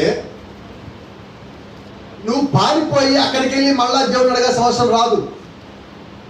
కాబట్టి గమనించండి, ప్రవక్తలు కూడా జారిపోయారు కొన్నిసార్లు. అయితే దేవుడు ఎవరు వదిలిపెట్టాడా? వదిలిపెట్టలేదు. దేవుడు లాక్కొని తెచ్చి మళ్ళీ అక్కడ కూర్చోబెట్టుకుంటున్నాడు. అలాగే దేవుడు యొక్క ప్రియ బిడ్డలో కూడా దేవుడు వదిలిపెట్టలేదండి. ఆయన లాక్ వచ్చి తెచ్చి మళ్ళీ వాక్యంలో పట్టుకుంటాడు. చూడండి, మొండి విశ్వాసంతో నిండిన పురుషులను స్త్రీలను మాకిమ్ము. సంఘంలో ఎవరు కావాలి? వినబడలేదన్న అంటే ఎలాంటి విశ్వాసం చెప్పరా? ఎలాంటి విశ్వాసము? దెయ్యం వారిని పట్టుకొను, వారు దెయ్యాన్ని చూడరు, దాన్ని మళ్ళా దెయ్యానికి ఇచ్చేస్తారు. అలాంటి వాళ్ళు కావాలి. ఎలాంటి వాళ్ళు అంట? దెయ్యాలకు కూడా చూసి ఇసుకొస్తాడు. అలాంటి వాళ్ళు అంటారు విశ్వాసంలో. అది పొద్దున్న నుంచి సాయంకాలం దాకా ఇంటికి మీరు కాపలా కాస్త ఇంటి ఎప్పుడు దొరుకుతాడో పట్టుకుందామని, ఎప్పుడైనా పడిపోతారామని. ఈ మొండి విశ్వాసం వాళ్ళు ఏం చేస్తారు తెలుసా? వీళ్ళు రోజులు ఎప్పుడైనా పడిపోతారని అనుమానం ఉండో, లేదంటే జారిపోతామని చెప్పి ఒక ఆలోచన కలిగి ఉండో, వీళ్ళు 24 గంటలు దేవుడిని స్తుతిస్తూ ఉంటారు. అది వచ్చి చెవు పెట్టి ఇలా ఉంటుంది. వీళ్ళేవాడు తెలుసా? ఎంతసేపు పెట్టి చేయాలి గురించి నేను టైం అంతా వేస్ట్. పక్కింటికి పోదాం, పో మసాకి పోడు, ఖాళీ ఉంటుంది, ఫుల్ ఖాళీ. లాస్ట్ లేజ్ ఆమేన్ అంటారు, అంతలో ఇది పట్టుకుంటుంది.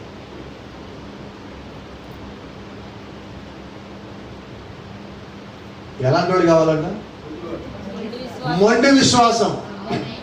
మోషే దగ్గరికి వచ్చేవాడన్నా, ఇదిగో దేవుడు లేడు, అగ్నిస్తంభం లేదు, మేఘస్తంభం లేదు అనండి, ఏమంటాడు? 3 రోజులు చెప్పండి, 40 ఏళ్ళు చెప్పండి, నమ్ముతాడా?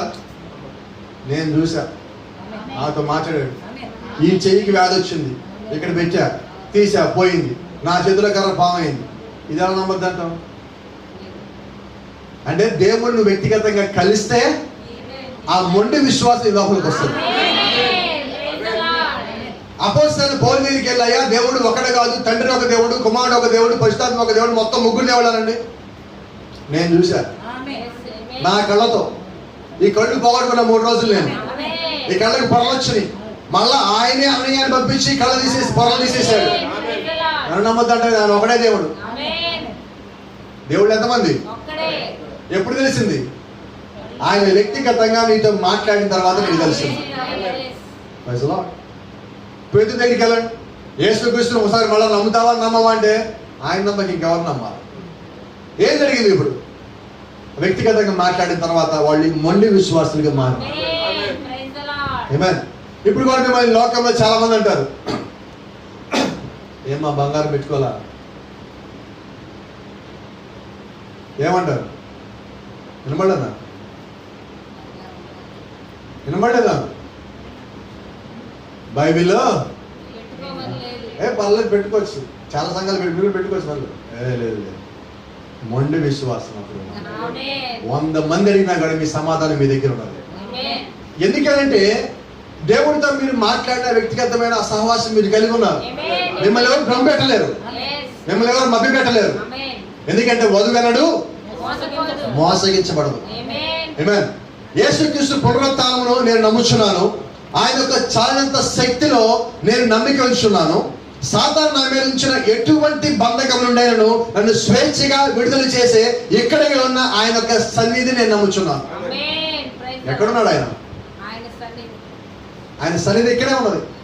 నువ్వు ఎక్కడ ప్రార్థిస్తున్నావో అక్కడ నీ సన్నిధి ఉన్నది.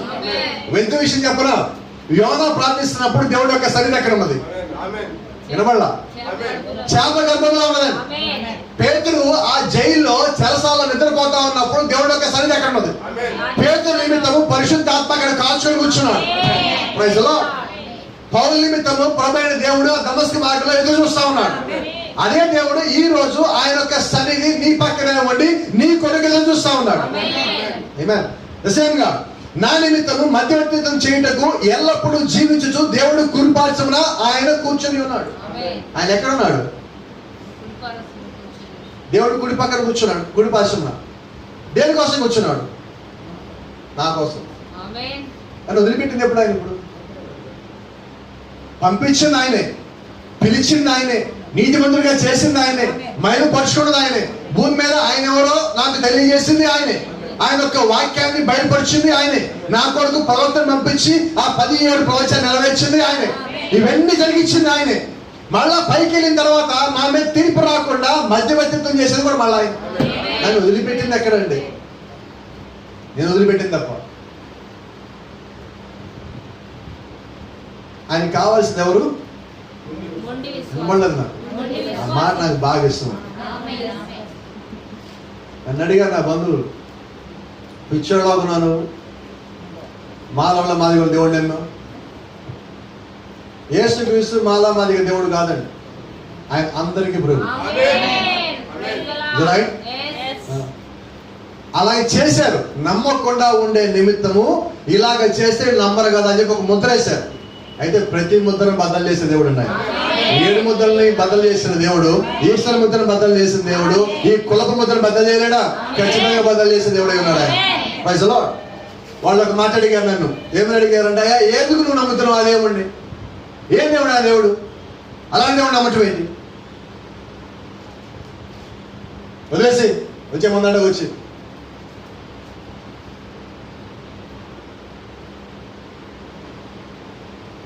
మన దేవుళ్ళు ఎవడన్నా చనిపోయి తిరిగి లేచాడా? లేదు. మరి ఆయన లేచాడే. ఆయన సమాధి ఖాళీగా అయింది. యెరూషలేములో ఇంకా రుజువుగా ఉన్నది. నేను చెప్పగల ప్రపంచానికి తెలుసు. అదే నిజమైతే ఆయన ఒక మాట చెప్పాడు నాకు. ఆ మాట నమ్ముతా. నన్ను నమ్మిన వాడి సమాధి కూడా ఖాళీ అవుతుంది. నాకు అక్కడ మొండి విశ్వాసం వచ్చింది. నువ్వు ఏమన్నా నాకు అనవసరం, నువ్వేమైపోయి నాకు అనవసరం, నేను నా సమాధిని ఖాళీ చేసుకోవాలి. Praise the lord. కాబట్టి చూడు, ఆయన సొంత రక్తముతో ప్రధాన యాజకునిగా దాని మీద అక్కడ కూర్చొని ఉండెను. దేవుని యొక్క ఆ పరిశుద్ధ స్థలమును మనం ఇంకెంత ఎక్కువగా చూడాలి. దేవుడు ఇప్పుడు ఎక్కడ ఉన్నాడు? నీ నిమిత్తం నా నిమిత్తము ఆయన మన మధ్యలో ఉన్నాడు. ఇక్కడి నుంచి మనం వెళ్ళిపోయిన తర్వాత పరలోకంలో మధ్యవర్తి చేయడానికి ఆయన అక్కడే ఉన్నాడు. అక్కడ యేసు తానే మధ్యవర్తిగా దేవునికి మానవునికి మధ్యలో ఉన్న ఒకే ఒక్కడు తన సొంత రక్తంతో నిలబడి మన ఒప్పుకోలుపై మధ్యవర్తిత్వం చేయించున్నాడు. ఈ రోజు మనం ఇక్కడ ఒప్పుకున్న దాని మీద దేవుడు అక్కడ మధ్యవర్తిత్వం చేస్తాడు. Praise the lord. కాబట్టి గమనించండి, ప్రభువైన యేసుక్రీస్తు నిజంగా ఆయన దేవుడై ఉండగా, ఆయన యొక్క విశ్వాసం మనలో ఉండగా, మనల్ని వెనక్కి లాగేవాడు ఎవడు లేడండి, మనం పడదోసేవాడు ఎవడు లేడండి. క్రీస్తులో నీవు ఉండగా నిన్ను లాగేవాడు ఉన్నప్పటికీ కూడా అక్కడి నుంచి పైకి లేవనెత్తేవాడు కూడా ఉన్నాడు. నీ విశ్వాసము కిందకి లాగేవాడి మీద ఉన్నదా, పైకి లేవనెత్తేవాడి మీద ఉన్నదా? నీ సమస్యలో తోసేసేవాడి మీద ఉన్నదా, సమస్యలో బయట తెచ్చేవాడి మీద ఉన్నదా? నేను అనారోగ్యం పాలు చేసేవాడి మీద యొక్క విశ్వాసం ఉన్నదా, ఆరోగ్యం ఇచ్చి బలపరిచేవాడి మీద, స్వస్థనిచ్చేవాడి మీద నీ యొక్క విశ్వాసం ఉన్నదా? నీ విశ్వాసం ఎటువైపు ఉన్నదో ఖచ్చితంగా నీ యొక్క జీవితం యొక్క ముగింపు అటువైపే ఉంటుంది. ఒకటి జ్ఞాపకం చేసుకోండి, ఈ భూమి మీద నువ్వు ప్రత్యేకమైన జనాంగమై ఉన్నావు, నువ్వు ప్రత్యేక పిలువబడి ఉన్నావు. ఈ తరంలో నీవు ఒక సాక్షి గుంపులో నీవు ఉన్నావు. ఆ మేఘమును నమ్మిన సాక్షి గుంపులో నీవు ఉన్నావు. యోనా ఆ మేఘస్తంభం నమ్మున్నాడు. సొలొమోను ఆ మేఘం చూసి దర్శించున్నాడు. అక్కడ ఉన్న వాళ్ళంతా మేఘం నమ్మున్నాడు. అలాగే ఈ కాలంలో వచ్చిన యొక్క మేఘములకు మీరందరూ సాక్షులై ఉన్నారు. దాన్ని నమ్మి దేవుడు యొక్క పరిపూర్ణమైన వాక్యంలోకి వచ్చిన మీరందరూ దేవుడు యొక్క సాక్షి సమూహంలో ఒక గుంపులో మీరు ఒక భాగమై ఉన్నారు. Praise the lord. కాబట్టి గమనించండి, ఈ తరములో మీరు కంపల్సరీగా దేవుణ్ణి ఎరిగి పరిపూర్ణలుగా జీవించే తరమై మీరై ఉన్నారు. ఈ యొక్క కాలంలో, 7వ సంఘ కాలంలో పరిపూర్ణమైన దేవుని యొక్క తరం మీరై ఉన్నారు. అది నమ్మిన మీరు ఎలా ఉండాలి? ఎవడు ఎన్ని చెప్పని మీ విశ్వాసం ఎలా ఉండాలి? వినబడలా? విశ్వాసం మారడానికి వీల్లేదండి. విశ్వాసం పెరగాలి, తరగడానికి వీల్లేదు. పెరగకపోయినా పర్వాలా, ఆ విశ్వాసం కిందకి దిగడానికి వీల్లేదు. నిజంగా నిన్ను దేవుడు పిలిచే నమ్మకం నీకుంటే, మళ్ళీ చదువుతున్నాను, దేవునిని ప్రేమించు వారికి అనగా ఆయన సంకల్పము చొప్పున పిలువబడిన వారికి మేలు కలగజేయటకే సమస్తమును సమకూడి జరుగుతున్నవని ఎరుగుదము. నీ జీవితంలో ఏం జరిగినా కూడా అది మేలే. ఏదైనా కానివ్వండి, అది కారణం ఏదైనా కానివ్వండి, విషయం ఏదైనా కానివ్వండి, సంఘటన ఏదైనా కానివ్వండి, అది వ్యాధి కానీ, బాధ కానీ, సంతోషం కానీ, సాక్ష్యం కానీ ఏదైనప్పుడు కూడా అది ఖచ్చితంగా నీకు మేలే చేస్తుంది. అంతలో అది మీరు జ్ఞాపకం పెట్టుకోవాలి.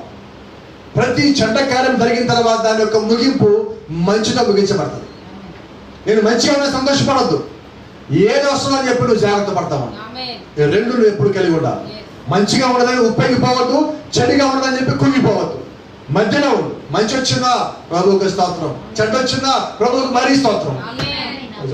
అదేంటది? ప్రవర్తించినాడు. మీకు సమస్య వచ్చినప్పుడు చేయాల్సిన పని ఒకటే. ఏంటయ్యా ఆ పని అంటే? సాతాన్ని కన్ఫ్యూజ్ చేయటం. నేను సాతాన్ని కన్ఫ్యూజ్ చేయగలను. అవును, నీ ఒంట్లో వాడు ఒక వ్యాధి పెట్టాడు, ఒక బాధ పెట్టాడు, కుటుంబంలో సమస్య పెట్టాడు, నువ్వేం చేయాలి? వినబడు. Thank you lord. ఏంటది? వాడు ఏం చేశాడు? నువ్వేమంటున్నావు? నీకు సంగతి తెలుసు. దేవుని ప్రేమించే వారికి అనగా ఆయన దయా సంకల్పం చొప్పున పిలువబడిన వారికి మేలు కలుగుటకే సమస్తము సమకూడి జరుగుతున్నవని ఎరుగుదాం. ఆ సంగతి నీకు తెలుసు. నీకు వచ్చింది పోవాలంటే ఎవరు రావాలి? మరి సమస్య వచ్చింది బాధ ఎందుకు నీకు? సమస్య తెలుసాలంటే ఎవరు రావాలి? అది నమ్ముతున్నావా? సమస్య చూసి నువ్వు ఏడుస్తున్నావా? వినబడనా? మనకి ఆ పంపు ఉంటుందండి, ఎప్పుడు రెడీగా ఉంటుంది. ట్యాప్ హైదరాబాద్లో మంజీరా వాటర్ రావుతుంది కొన్నిసార్లు. గుంటూరులో ఇక్కడ మున్సిపల్ ట్యాప్ కూడా అవుతూ ఉంటుంది. కానీ మన ఒంట్లో ఒక ట్యాప్ ఉంటుంది, తెలుసా అది? అదేంటో మాటకి ముందు మాట టప్ప టప్ప టప్ప టప్ప చెప్తూ ఉంటారు. నువ్వెవరివి? దేవుడు కుమారుడు కుమార్తెవేనా? నమ్మకం ఉందా?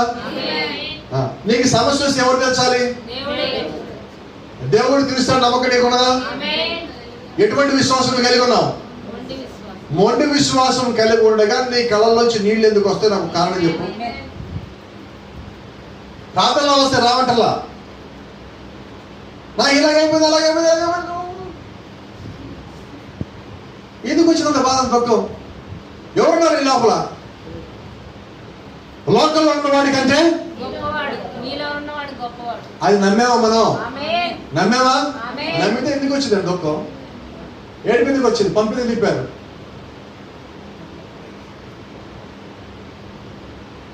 నీ విశ్వాసం మొండి విశ్వాసం అయి ఉండాలి దేవుళ్ళో. అది ఎవడో భయపెడితే పోయే విశ్వాసం కాదు నీది. ఎవడో బెదిరిస్తే పోయే విశ్వాసం కాదు విశ్వాసం. మెడ మీద కత్తి పెట్టా కూడా నిజమైన దేవుడు క్రీస్తు అంటే క్రీస్తు అని చెప్పగల విశ్వాసం కలిగి ఉండాలి. ప్రభు నాకెందుకు ఎలాగైంది? నాకే ఎందుకు ఎలాగైంది ప్రభు? ఇదేంటిది? యేసుక్రీస్తుకి ఒంటి మీద 39 దొడ దెబ్బలు పడ్డాయి. ఆయన అడిగాడు ఎందుకు నాకు ఎలాగైందని. ఆయన అన్నిటికి రెడీ అయ్యి కిందకు వచ్చాడు. మనం కూడా పైన వాగ్దానం చేస్తాం. మీకు తెలుసు తెలియదు, ప్రభా నన్ను కిందకి పంపించు, నేను ఇప్పుడు అన్నిటికీ రెడీ, అన్ని ఎదుర్కొని మళ్ళీ నీరికి వస్తా ప్రభా అని వచ్చాం. మనం అక్కడి నుంచి ఏం చేస్తాం? అక్కడికి వచ్చి చెప్పండి. ఫస్ట్ నడు నొప్పి, కాలు నొప్పి, చెయ్యి నొప్పి, ముక్కు నొప్పి, మూతి నొప్పి, తలనొప్పి, కళ్ళు నొప్పులు, నీరసం, ఎన్నో ఉన్నాయి. ఏంటి గిఫ్ట్లు భూమి మీదకి వచ్చాక మనం మాట ఇచ్చాక అక్కడ, ప్రభా నన్ను పంపించు ప్రభా, నేను కిందకి ఎలా వస్తానో చూడు, వాళ్ళుగా తప్పిపోవటానికి వీళ్ళుగా తప్పిపోవటానికి నన్ను పంపించు ప్రభా అన్నాం మనం అక్కడ. సరే నిన్నెందుకు కాదని వెళ్ళరా పో. అయితే ఇక్కడికి వచ్చాక మనం ఎక్కడి నుంచి వచ్చి మర్చిపోయాం, వెతుకుతున్నాం. ఇప్పుడు ప్రవర్తించినాడు, మీరు ఎక్కడి నుంచి వచ్చారో ఇప్పుడు మళ్ళా తిరిగి అక్కడికి వచ్చారు. ఏ ఊరి నుంచి అయితే మీరు వచ్చారో మళ్ళా తిరిగి ఆ ఊర్లోకి వచ్చారు. ఏ పేట నుంచి మీరు వచ్చారో మళ్ళా పేటలోకి వచ్చారు. ఏ వీధి నుంచి అయితే వచ్చారో మళ్ళా వీధిలోకి వచ్చారు. నేడో రేపో మన ఇంట్లోకి మనం వెళ్ళిపోతున్నాం. ఎక్కడికి వచ్చాం మనం ఇప్పుడు? మన ఇంటి ద్వారము తెరవబడాలి, అది ఒక్కడే వెయిటింగ్, ఎక్కడికి ఏం లేదు. ఇప్పుడు నువ్వు ఎలా ఉండాలి? ఎక్కడో తెలియనప్పుడే నువ్వు గట్టిగా ఉన్నావు, అంతా తెలిసాక ఇంకా నువ్వు గట్టిగా ఉండాలి కదా, ఇంకా విశ్వాసంగా ఉండాలి కదా. నీ దారి ఇప్పుడు తెలిసిపోయినది, ఇక నువ్వు తప్పిపోవడానికి అవకాశం లేదు. నీ యొక్క ముగింపు ఎక్కడ? ప్రభువైన యేసుక్రీస్తులో. నీ యొక్క ప్రారంభం ఎక్కడ? ప్రభువైన యేసుక్రీస్తులో.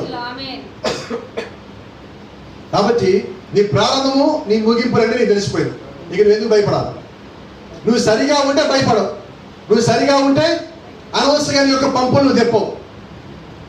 ఆ విశ్వాసం నువ్వు స్థిరంగా క్రీస్తులో కలిగి ఉన్నంత వరకు నువ్వు దేనికి భయపడవు. నమ్మకం ఉంచుదామా? నువ్వు ప్రత్యేకమైన తరం. ఈ కాలంలో నువ్వు తప్పనిసరిగా దేవుని నిమిత్తముగా నిలబడే ఒక సాక్షిగా ఉండే తరమై ఉన్నావు. నువ్వు అందరికీ మాదిరి. మన తర్వాత వచ్చేవాళ్ళు మనల్ని చూసి అయ్యో వాళ్ళు అలా జీవించారో మనం అలా ఉండలేకపోతామని బాధపడే కాలం తర్వాత ఉన్నది. శ్రమల కోసం సిద్ధపడే కాలం వెనకాల ఉన్నది. వాళ్ళు మనం చూసి నేర్చుకొని అప్పుడు చేయాలి వాళ్ళు. మరి మనమే ఇక్కడ సరిగ్గా లేకపోతే మనం మాదిరి ఎలాగవుతాం? వినబడలేదన్నారు, ఎలాగున్నాం? ఏళ్ళతేగక ప్రార్థించేవారి సమస్యలు రాని, ప్రభా కమా పంపించండి, పంపించు, నేను రెడీ, నువ్వు నాతో పాటు ఉంటే చాలు నాకు అన్ని. శాంసన్ మీదకి 3000 మంది పడ్డారండి. ఎంతున్నాడు శాంసన్, ఎంతున్న శాంసన్ బక్క పలచగా ఉంటాడు. శాంసన్ పాటలు పాడతారు, బలి బలి శాంసన్, కండలు వెళ్ళి శాంసన్, శాంసన్ కండలు ఏమి లేదు. సిగ్గుపడతా పారిపోయి దాక్కునే బక్క పలచని శరీరం కలిగిన వాడు శాంసన్. అట్లాంటి శాంసన్ మీద 3000 మంది పడ్డారు ఒకేసారి. శాంసన్ చేతులు వెనక్కి పెట్టి చేతులు తాళ్ళు కట్టేసి, కొత్తగా పేరిన తాళ్ళు కట్టేసి కింద పడి శాంసన్ ఏం చేస్తాడు తెలుసా మీకు? నేలలో ఎత్తుకుతున్నాడు, వీళ్ళు దాచిపెట్టినట్టుగా. ఎందుకు ఎదుగుతున్నాడు? ప్రభా నా చేతి గట్టిగా ఏదైనా దొరికితే నువ్వు నాకు తోడుగా నమ్ముతా, నేను అప్పుడే సంగతి చెప్తా. మరి నీ విశ్వాసం ఎలా ఉంది ఈరోజు? ప్రభు నాకు తోడుగా ఉన్న నమ్మకం నీకు కలిగి ఉంటే చాలు. 3000 మంది కాదు, 30,000 మంది మీద పట్ట ఒకసారి నిలుచుకుంటారు అందరూ. శాంసన్ ప్రభా వాడు రాని నేను విరజిమ్ముతా వాళ్ళు మొత్తాన్ని అంటున్నాడు. మరి ఆ విశ్వాసం మీలో ఉండదా? 3000 మంది మీద పడితే కింద ఎతకడం ఏంటండి? ఆ విశ్వాసం ఏంటి అసలు? శత్రువు సైన్యాల దగ్గర ఫిరంగులు ఉండి, పెద్ద పెద్ద ఆయుధాలు ఉండి, ఇనప్రదాలు కలిగి ఉన్న ఫరో ముందుకి వంపులు తిరిగిన, లేదంటే వంకలు తిరిగిన ఒక కర్ర పట్టుకొని ఒక ముసలాడు నుంచున్నాడు అంట. ముసలాయన 80 ఏళ్ళ ముసలాయన నుంచున్నాడు. వెళ్ళి నా వాళ్ళు పంపిస్తావా, మీ రాజ్యాన్ని పాడు చేయమంటావు అంటున్నాడు. ఫరో అంటున్నాడు, ఈయన ఒక్కడే వెనక ఎవరైనా వచ్చారా? ఈ వెనకాల ఇంకొక ముసలాయన ఉన్నాడు, దీనికన్నా పెద్దోడు ఉన్నాడు. ఎవరైనా 2 వృద్ధులు వచ్చి అంత పెద్ద సామ్రాజ్యాన్ని గడగడలాడించి 20 లక్షల మంది బయలు తీసుకుని పోయారు. 2. ఏం విశ్వాసం వాళ్ళది? ఏంటంటారు? మీరు ఎంతమంది తెచ్చారు? అంటే మన విశ్వాసం ఏం చేయాలా? ఇంకొకరిని దేవుళ్ళకి నడిపించాలి. ఆ విశ్వాసం మనం కలిగి ఉన్నామా అంటున్నా, ఆ ప్రార్థన నువ్వు కలిగి ఉన్నావా అంటున్నా. అది నువ్వు కలిగి ఉన్నప్పుడు భయపడదు. నీ విశ్వాసాన్ని ఏ స్థితిలో వదిలిపెట్టద్దు. యోనా చేప కడుపులోకి వెళ్ళిపోయాడు, మరణిస్తాడని తెలుసు. అయినా మరణించే లోపు దేవుణ్ణి ఒక్కసారి అడుగుతాం. ఆయన పిలిచాడు కదా, ఆయన పని అప్ప చెప్పాడు కదా, ఆ పని పూర్తి చేయలే కదా, మళ్ళీ అవకాశం ఇస్తే ఆ పని చేసుకుంటాం. అంటే నిజమైన విశ్వాసులు నువ్వు ఏ పరిస్థితిలో పడిపోయినప్పటికీ కూడా నీ యొక్క ప్రాంతం వదిలిపెట్టవు, నీ యొక్క విశ్వాసం వదిలిపెట్టవు. క్రీస్తు సంబంధి నీవై ఉండగా నీకు ఎదురు నిలిచేవాడు ఎవడో అక్కడ చెప్పు. నీకు వ్యతిరేకంగా ఆయుధం ఉన్నదా? నీకు విరోధం ఒకడు ఉన్నాడా? లేడు. మరి నీకెందుకు ఇంక భయం? క్రియలు చేసే విశ్వాసం నువ్వు కలిగి ఉన్నంత వరకు నువ్వు భయపడాల్సిన పర్లేదు. ఆమేన్. కాబట్టి ఈ తరంలో నువ్వు శ్రేష్టమైన తరం, ఈ సంఘకాలంలో నువ్వు శ్రేష్టమైన తరమై ఉన్నావు. ఆ తరము మాదిరికరంగా ఉండాలి. Praise the lord. God bless you. దేవుడు